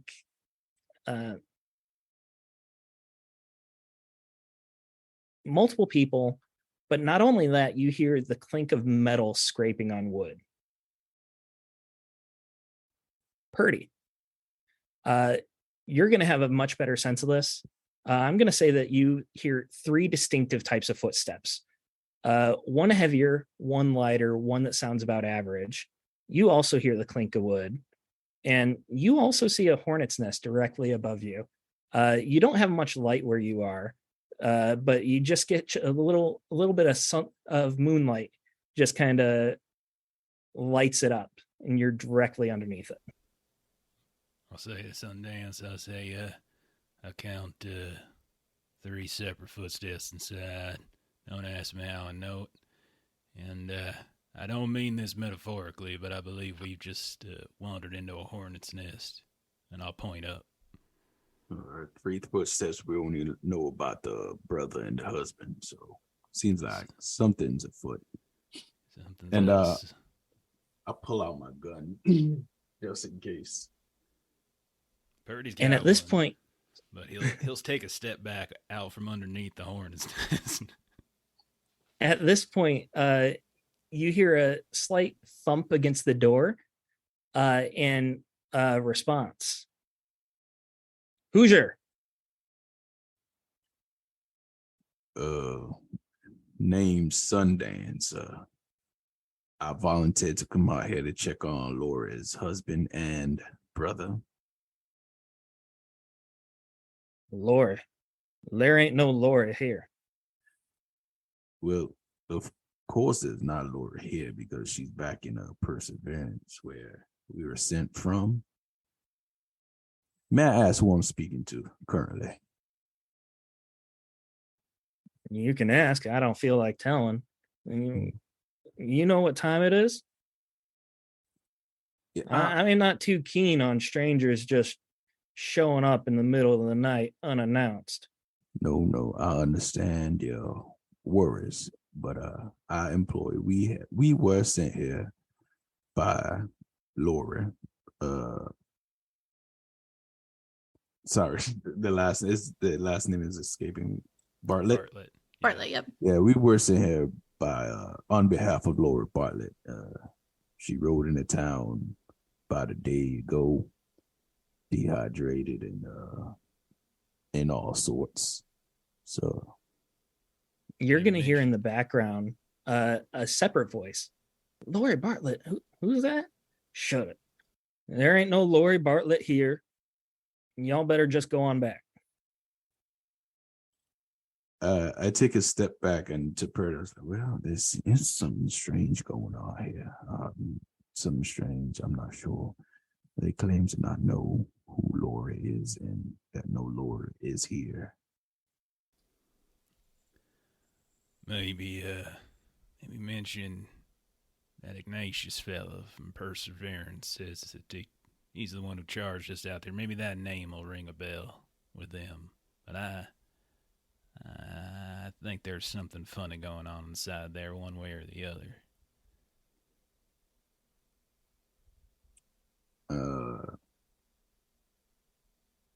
So okay, I go back to the door and I kind of stand off to the side of it a little bit. Smart. Ignatius sent us out here from Perseverance. Well, God damn it, I don't know no Ignatius either.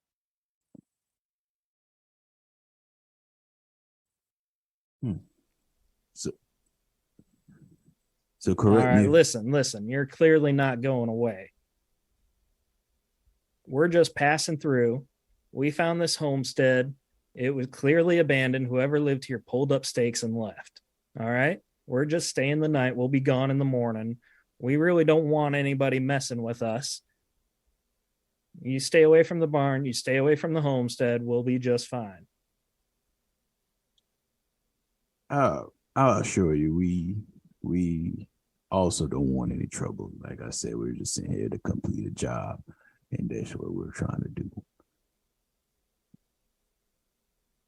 All right, then you all have a fine evening and enjoy. And I back away. I'm not sure what's going on here, but I don't think her husband or brother are here. They might have left probably way before she showed up in Perseverance. Could be.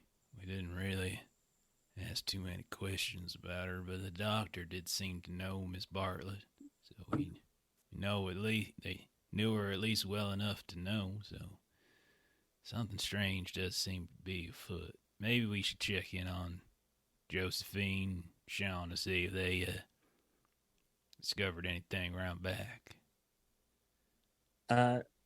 Sid, I would like an expression roll from you as well. That's going to be personality in the dead center. Yeah, I'm gonna just one more of those jacks, just to keep it fresh. Is this something I could assist with, Balladeer? You weren't really talking, so I'm going to say no. No, not really. Expression I need. Oh, nice. 37. Needed a 54. Yeah, that's a success. And go ahead and bank your jack as well. But you guys are heading back to the barn then. Yeah, wherever. You're going to see that Josephine and Shauna have just come around from the far side of the barn and we're headed your direction. You'll be able to meet up in between. Say there's about 50 yards between the house and the barn. So you'll be about 25 yards from either. If Shauna notices them heading over to us, she'll actually stay by the barn and try and wave them over. Yeah, absolutely. You guys will be able to meet up there by the barn. Well, they weren't too polite. Yeah, I can show you why. And there's three of them at least. Yeah, we figured that out. There's 3 horses. Look Some at their nice saddles. Saddles too. Okay. Military grade. Officer saddles. All right. They deserters or something? I don't know. They didn't sound soldierly. I don't know, but there's something fishy going on. They said there ain't no Bartletts here. So why wouldn't they let you go in and see? Well, they lack proper manners is why, I suppose. Or they hiding something. Or both. The bloodbath, perhaps, that poor girl came back in. But she said cursed. I mean, if it's just a bunch of deserters coming here, holding them hostage, I mean, that ain't good, don't get me wrong, but why cursed and sick? Has some weird things to say. Maybe it was just the dehydration, but I don't know. I don't think so. There's something more going on we haven't yet learned. Mm. There's plenty of hornets around here, too, so you be careful. Those things, they are quite literally the assholes of Mother Nature. Do the horses have any saddlebags on them?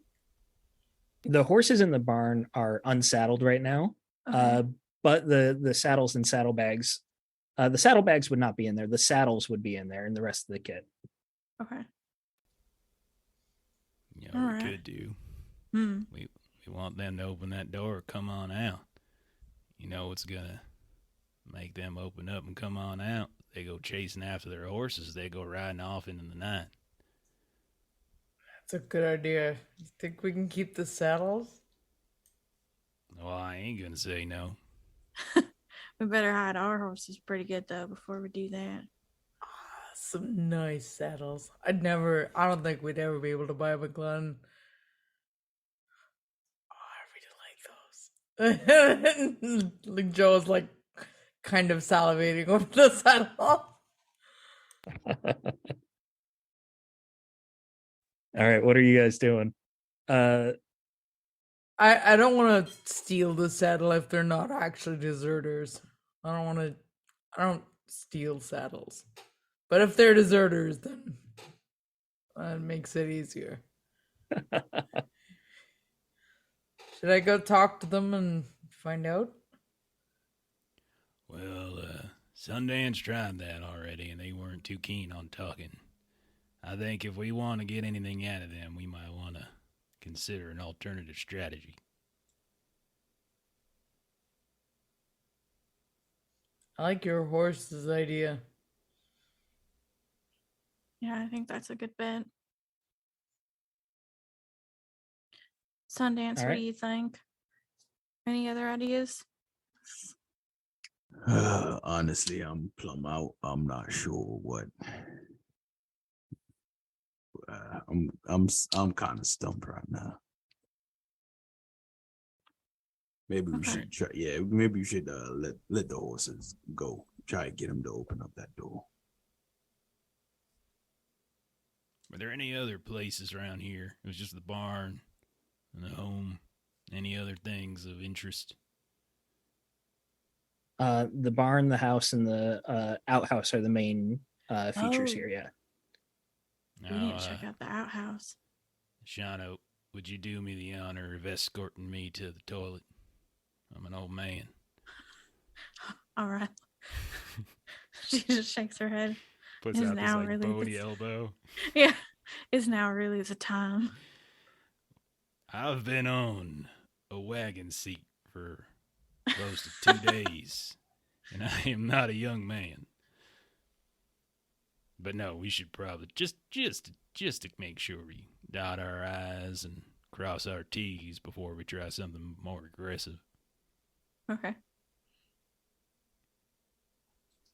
All right. So you two are heading to the outhouse. I'm going to want an observation from one of you as you are searching this outhouse. And you can do it with the plus 20% for the other one helping. That would put You've got me... one tick more than me, so go Do ahead. I really? Okay. This old man's got hawk eyes right here. His bones might be old, but his senses are fierce. Okay. So I need an 87. That is a 9. What? Nice. You're That's rolling awesome. logs today. I am. It's great. Norse That's Foundry's awesome. helping you Norse- out. Shout I know, out now Norse. I never really have to roll too much to get you inside. And I'm like, okay, these things are great. All right. You two start heading over to the outhouse. First thing you guys notice is that these shuttered windows, you can see there's still a bit of light coming from them. You can see a shadow moving here and there as you all start moving to the outhouse. You get a very distinctive feeling that you're being watched by whoever's inside. Go into the outhouse. It's pretty bog standard. It's got a little crescent moon, just one hole. Judging by the smell, it's ready to be moved. Which just basically looking for any signs of, Violence. exactly. Yeah, And I mean of the store and the body variety. Not Yeah. of I Yeah. sure shouldn't have had that extra helping last night variety. It's a foul smell in the desert heat, but it's not like a decomp smell. So you don't get the sense that any sort of violence happened here. The latch is still working. There's no scratches or anything like that on the door. No blood on the door. Seems to be a regular old outhouse. All right. You did see that shadow in the window, though, right? Oh, you know I did. They're Alright. watching. Why don't we mosey on back and get with the other two then? Yeah, that sounds good.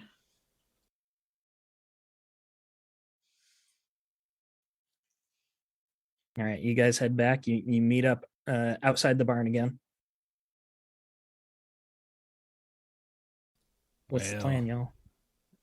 The outhouse was, well, it was an outhouse. Ain't nothing there. But they're looking at us. They saw us moving around outside. Did we see them? Did we watch them, like, watch us come back to, like, the barn area where Josephine and Sundance are? Yeah, as you moved back, you'd be able to see the light moving too. Okay. So Joe's been using this time to actually saddle up the horses and like get them ready to do Okay. Pooty's plan. So you went in the barn. Is Did you go in through the back? upset Or the about front door? like not keeping one of the saddles, but will keep it to herself. We had the back door open. Yeah, so you went around the back of the barn then to go inside the barn, or did you go in through the front door? The back. Okay.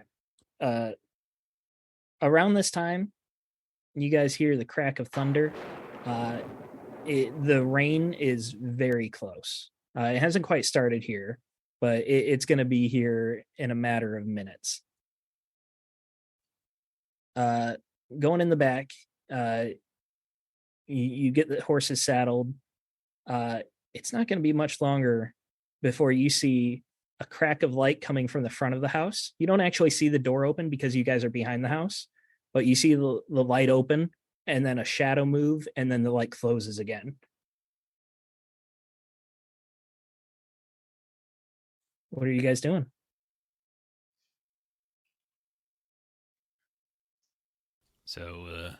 So we know that someone just came outside, basically. Is kind of what we're Yeah, with that concluding from observation roll, you Yeah. definitely saw it. Okay. Someone's out here with us. We ain't alone. At least one of them's left. Mm. And I'm pretty sure they know we're in here and something's up.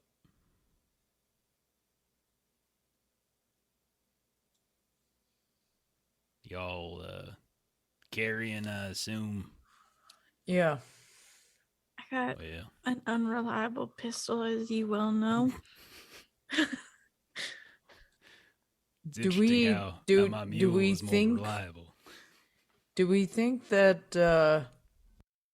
Bartles are in there and being held hostage, or do we think they actually did up and leave? There was one voice. We don't know. There was Yeah. one voice that got shushed. I don't know if that means hostage or that just means they don't want to spill anything from inside. I don't know. What'd you think, Sundance? The voice that got shushed didn't know who Laura was, so I didn't think that was one of the husband or the brother.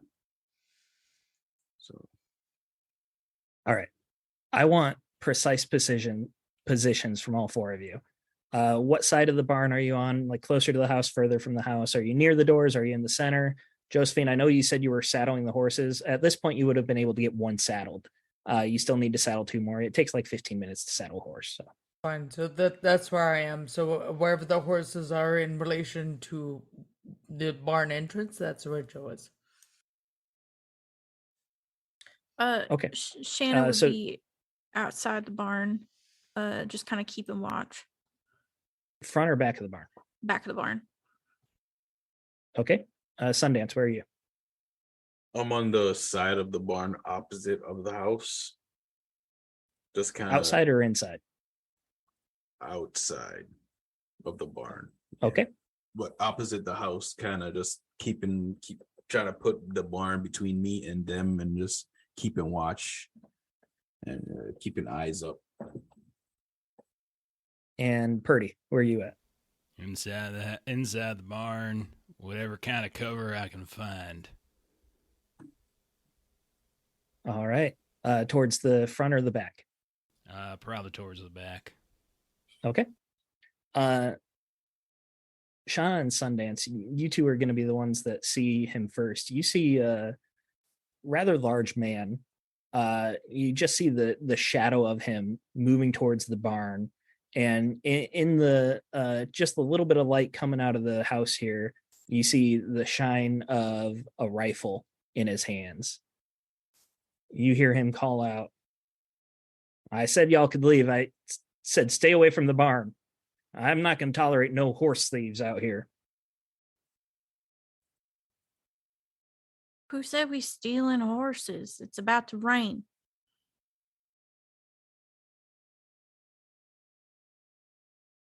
Give me a convince check. Could I do ingratiate? Yeah, you could do that. I got a 3 over 61. 3 over 61. Nice job. Nice. So you're banking 5 jacks there. It should I'm put you pretty loaded. close to max. Yeah. What's the max for jacks? We can hold 6. 6. If you got a D6, that's a good way to keep track. You can just keep changing the Oh, face. that's a good idea. Nice.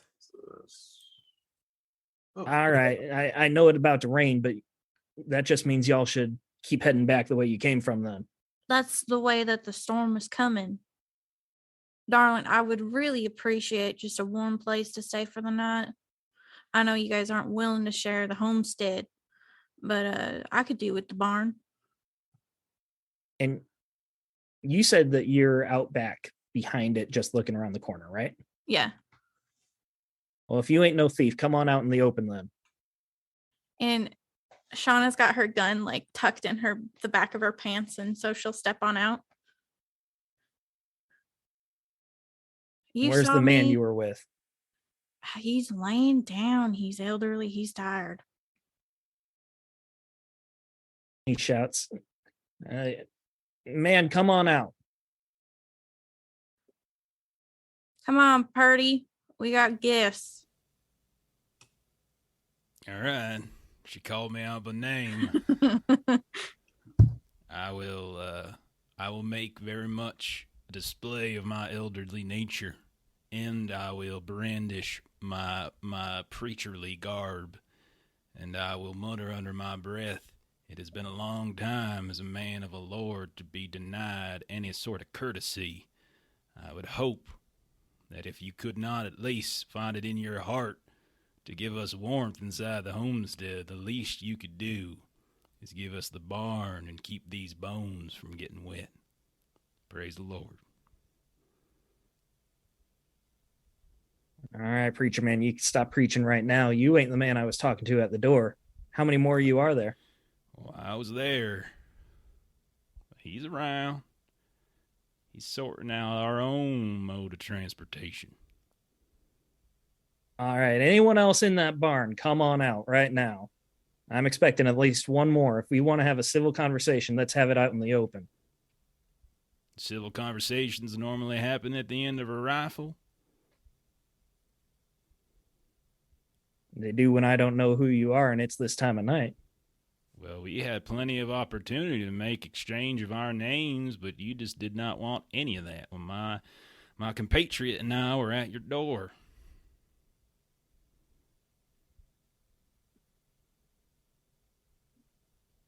I don't think anyone can begrudge me not letting visitors come in this time of night. Well, if this was your home, I would agree with you. But as you said, you're squatting. And at this point, you hear a whistle coming from the darkness past the house towards the direction that you came from. All right, you hear that? That's Jake. Let's wait for one more whistle. And then 4 whistles come after that. Mm-hmm. All right. Y'all came in here on 4 horses, didn't you? We did not. That is incorrect. Oh, is it now? I don't think Jake would be lying to me. I didn't say he was lying. He just might be mistaken. I ain't rode a horse in 30 years. One of them is a mule, I believe you could say. So y'all woke me up just to argue semantics. No, I came here to find a dead man, and you won't let us inside that house and find out what happened.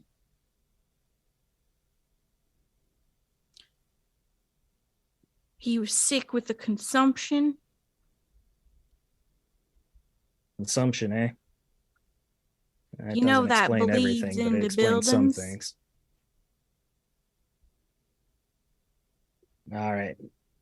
We can have a civil conversation. Jake's going to stay with your horses. Y'all can come inside the house, but I don't want any guns coming inside the house. I would appreciate it if you also would set your gun aside. Fair is fair, wouldn't you say? Well, he did say he didn't want any guns coming inside. I would assume that includes his own. That's a fair point, Sean. He gives you a little bit of a smile. Give me a personality skill, whichever you want. Okay. Both of us or just one Shauna of here. I got a You can get a 28. bonus from Purdy, though. He's talking to. I got a 28 over 71 then. You don't even need these jacks. You're just killing it. Nice. All right. He gives you a slight smile. All right. Fair's fair. Y'all set your guns in the barn. I'll set mine by the door. Could we at least one of us leave ours by the door to keep it extra fair? All right, little lady, you can set yours by the door. Okay, I appreciate it. And then Shauna will do like a whistle so that like because we said that Sundance is kind of out scouting. And then she'll call out, all right, well, my name is Shauna. Why don't we start our introductions now? What's your name? Balaam Crawley. Balaam Crowley. Well, is that just not the most distinguished name I've heard today? You've been hearing a lot of names today. More than I'd assumed. What about you? You said you didn't know the Bartletts? Now, door was open. We settled in. That's all there was. They What want do to be the y'all- first family to decide they can't make it as homesteaders and pull up stakes. Leaving one of their own here to go wandering back to Perseverance, a 2 days ride covered in blood. I think your logic has a few flaws in it, sir. Why don't we head Well, inside? like I said, there wasn't no one inside, wasn't no animals. Place was just open. Gave it a good What'd you say your once-over. name was, old man? Oh, man. My name is Father Purdy. You can call me Father. Josephine, Sundance, are you guys staying hidden or are you coming out?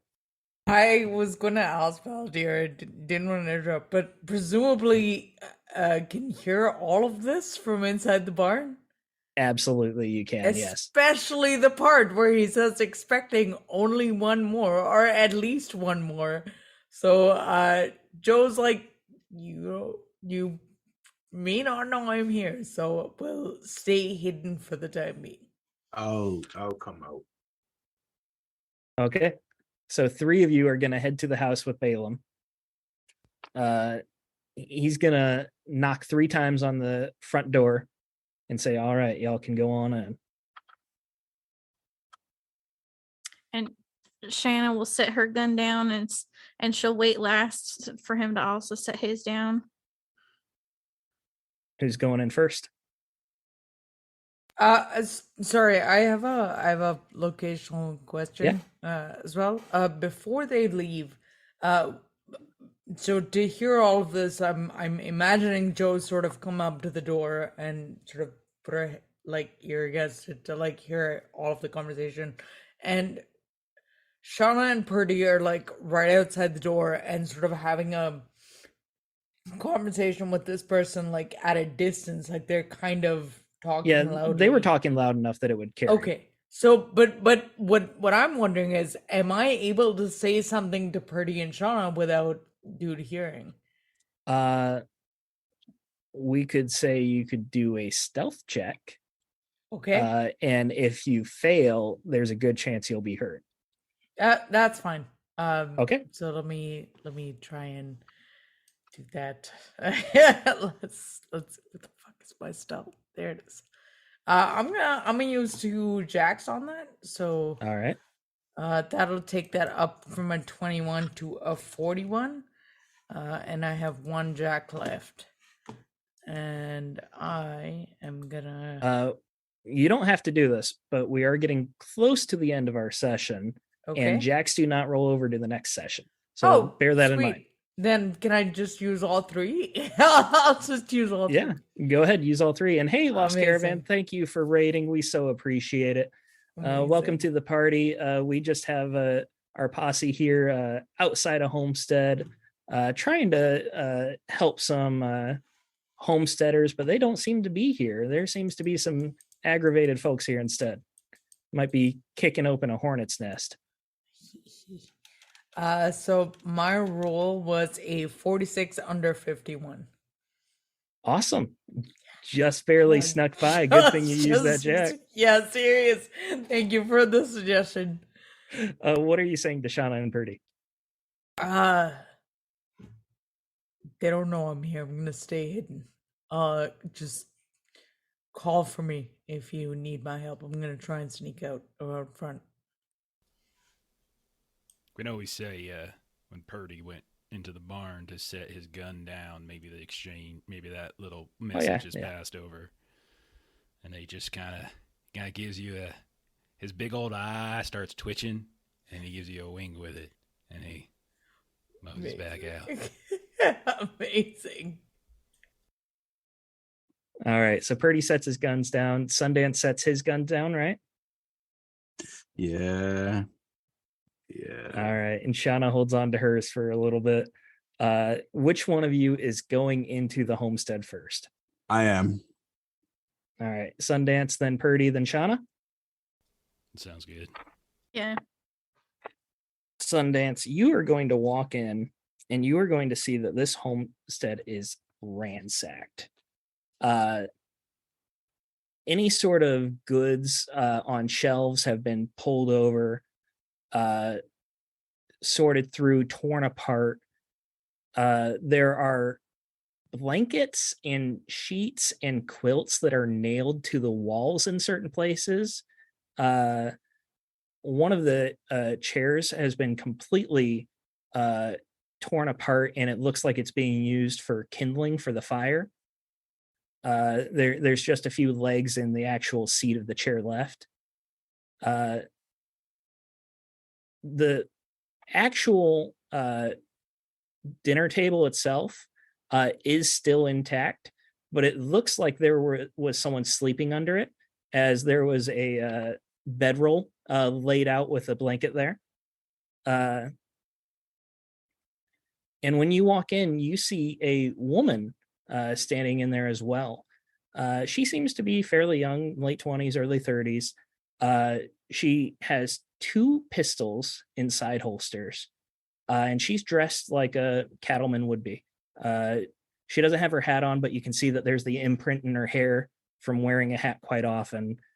She's got chaps and the same sort of shirt that keeps the dust off.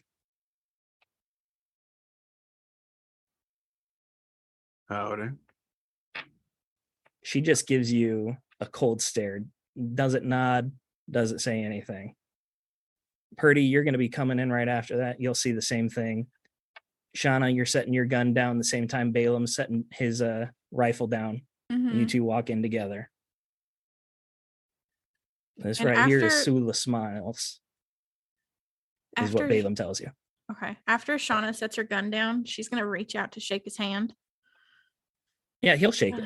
Be like, nice to meet you. Let's head You on too. inside. You'll have to forgive my manners. We don't take kindly to visitors this time of night. Luckily, you caught Sula in a good mood. She's just scowling at you. Well, I hate to see her in a bad mood. We all exchanged nomenclatures, and I must apologize. I didn't give my name. That's very rude of me. And I take my hat off. Oh, you don't have to tell me your name. I know who you are, Trail Dust Nelson. Well, you see, now we've come to an impasse because I am not this that person per se. I've gotten it before. Don't worry about it. It's all right. My name is Obsidian Max. Folk tend to call me Sundance. But Trill Nelson, no, I know Nelson. He's a scoundrel, but no, that is not me. I tend to get mistaken for him. So give me a convince roll. Convince roll. So I'm just gonna Do you use your, if you got them, use them. I have six. I have 6. I'm gonna Yeah. stack them. So Oh, yeah. I'm gonna use like 5. How many? Do it. Yeah, I'm gonna use 5. Well, I'm gonna use 4.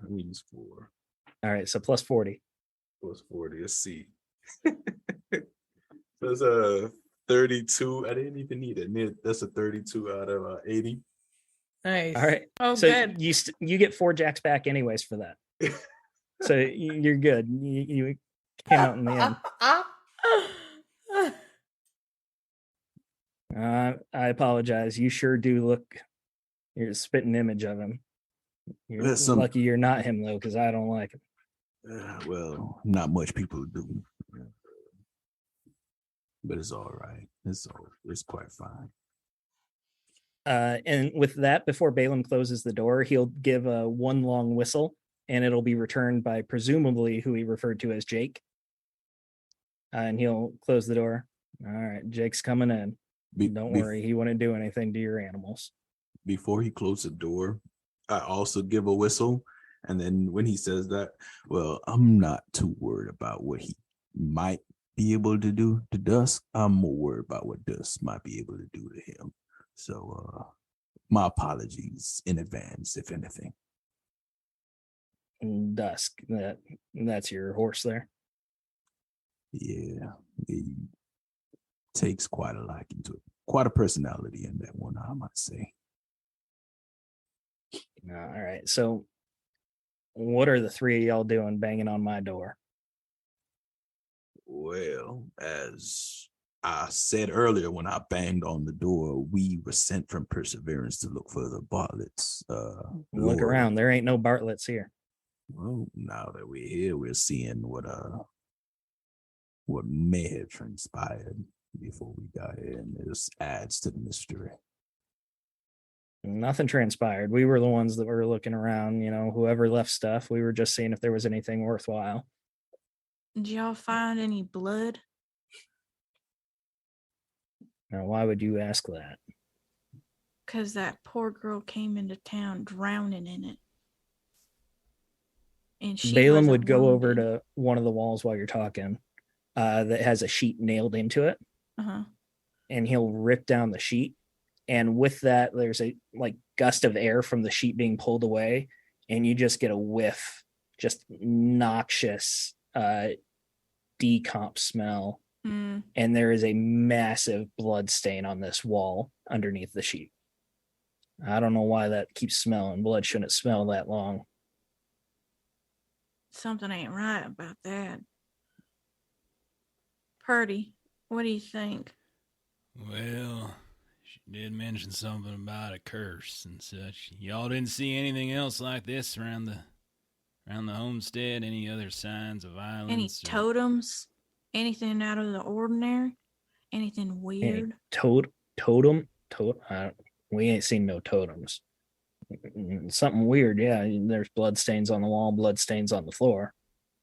What about that? Where's the floor one? Can Purdy take a look at the bloodstains, by the way? Can you get up close and kind of give it a look over?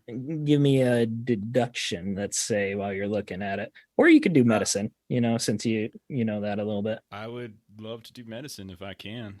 Yeah, absolutely. I also have a question. Shoot.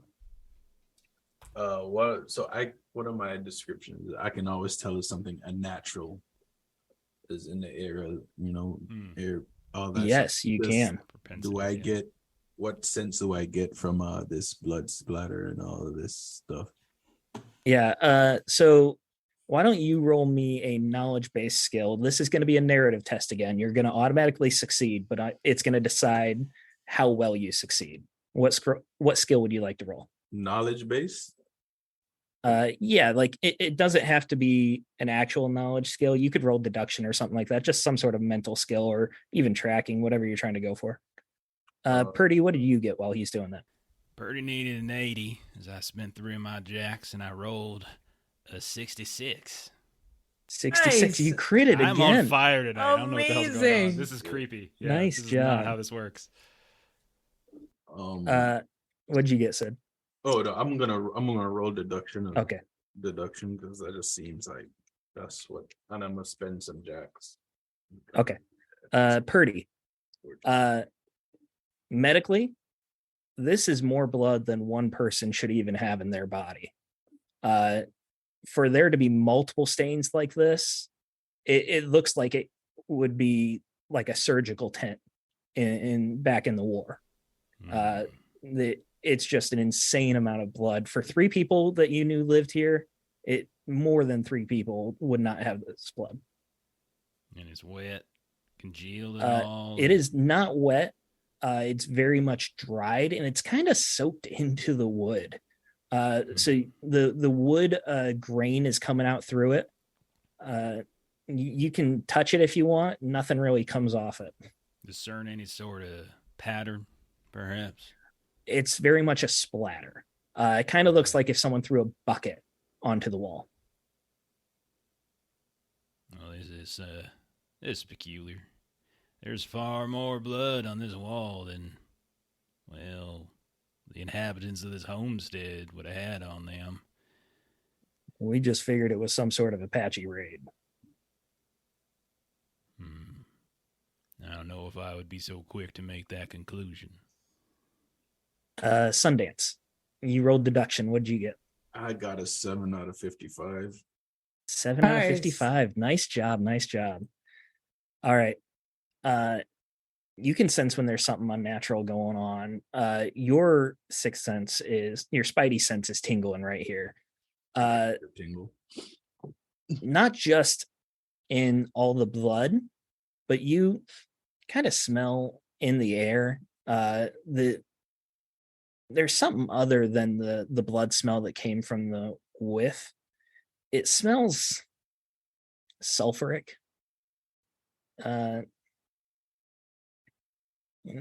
Like brimstone. You look around, you look at the fireplace. It was a wood fireplace. They weren't using brimstone to burn anything. So you can't really tell where that smell's coming from. It's definitely unnatural, though.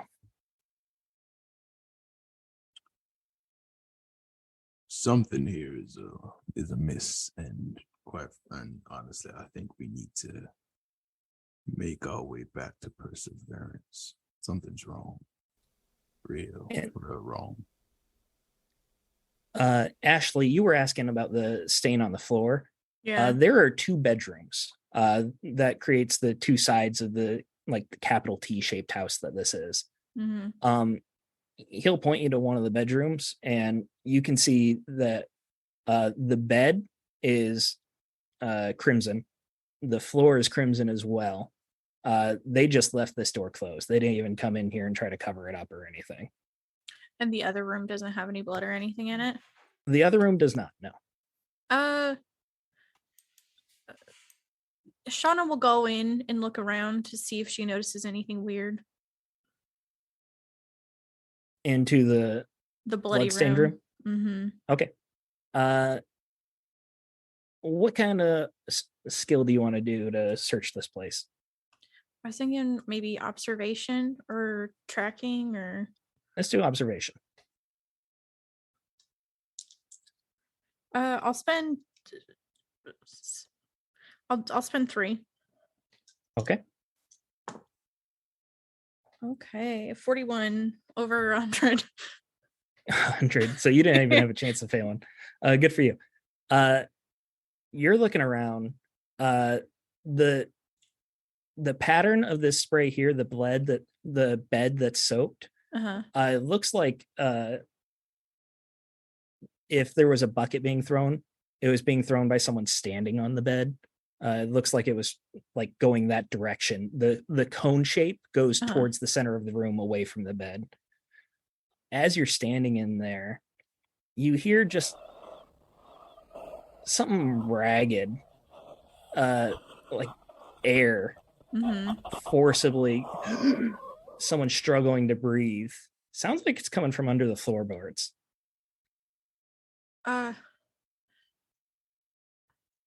Shauna will run. Do y'all got anything we can get under here for? I need to get under the floorboard. I'm sure we could tear something up, but I don't think we should. In that room, better off just leaving it shut. I hear breathing. Someone might be under there. Belladere, at this point, you would be able to be, if you wanted to, you could have snuck up to one of the windows and be able to be watching kind and of hearing all this. what I was hoping. Also, like, is the bedroom on that Shauna was just in on an upper floor, or was it? This is all a single floor. Got it. Is this the bedroom with like the boarded up windows that we saw like a person walking by when we were at the outhouse? No, that would have been a different window. Okay, I was gonna say, oh, it's a ghost. Okay. Thank you. Yeah, yeah, of course. Shauna, you start searching around for something, and you hear wood creaking coming from that bedroom. Uh, yeah, Shauna's gonna try and get in there. Uh, She's gonna go find the poker, like a if they had like a poker by the fire, and yeah, she's yeah. gonna try and wedge that in there to try and get some planks up. You grab that fire poker, you go right back to the door. It's just a few steps away, and you're going to see there's someone in this room now. Very pale, extremely pale, uh, skeletal frame, and they're standing and kind of swaying, not really looking at the door, Mm-hmm. but staring into one of the corners. You see past them, there was a trap door just on the other side of the bed that is now open. It looks like it would have gone to a cellar or something like that for food storage. This person is wearing tattered clothing uh, and has an extremely distended belly. Uh, Definitely male, but Mm-hmm. it looks as if they're extremely pregnant or have a massive tumor or something like that with how the belly's distended right now. Oh Christ! Did they keep you down there? And you can hear that same ragged breathing coming from him. And this is where we're going to end the session tonight, guys.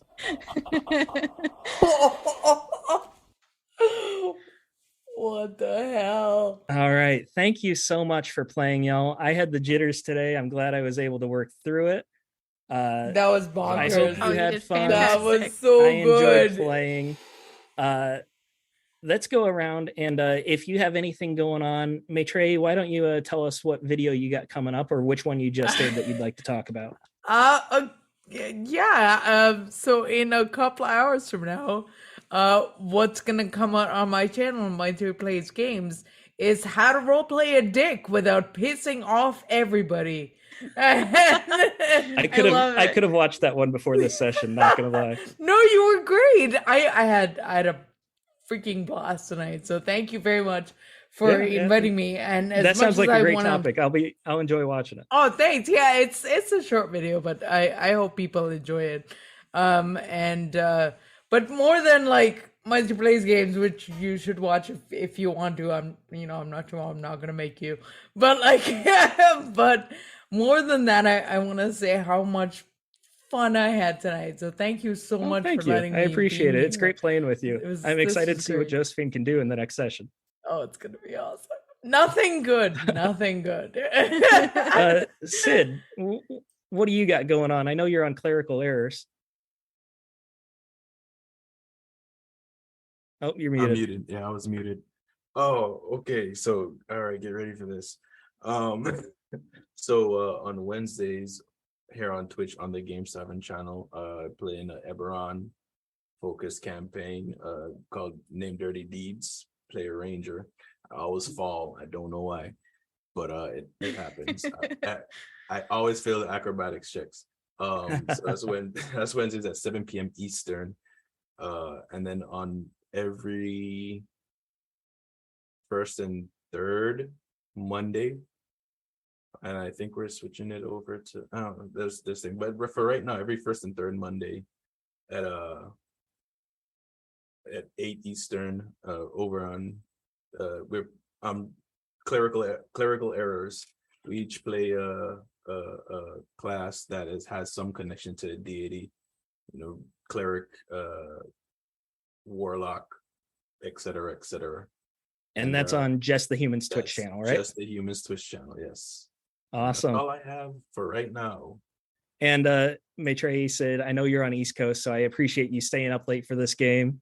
I'm on West Coast. They're a little bit further east, but not as east. So thanks for staying up late. Jeff, bring us home. Great. All right. So yeah, for us here on the Lollygaggers, let's see, Friday we are back to Hunter the Reckoning. You can catch Ashley and I in that game. On Saturday, we're gonna do our One Ring Second Edition campaign, Waking of Angmar. Despite my better judgment, Steven is still in that game, as is Ashley. And then on Monday next week, we get back to our Savage Worlds play, as we're going to do some Holler, which is another Appalachian setting. And then Tuesday, we'll be back here. Yeah. Thank you, Stephen. Thank you. Yeah, thank you. for This was great. volunteering and putting up with my antics. And I can't wait to see y'all next session. Me too.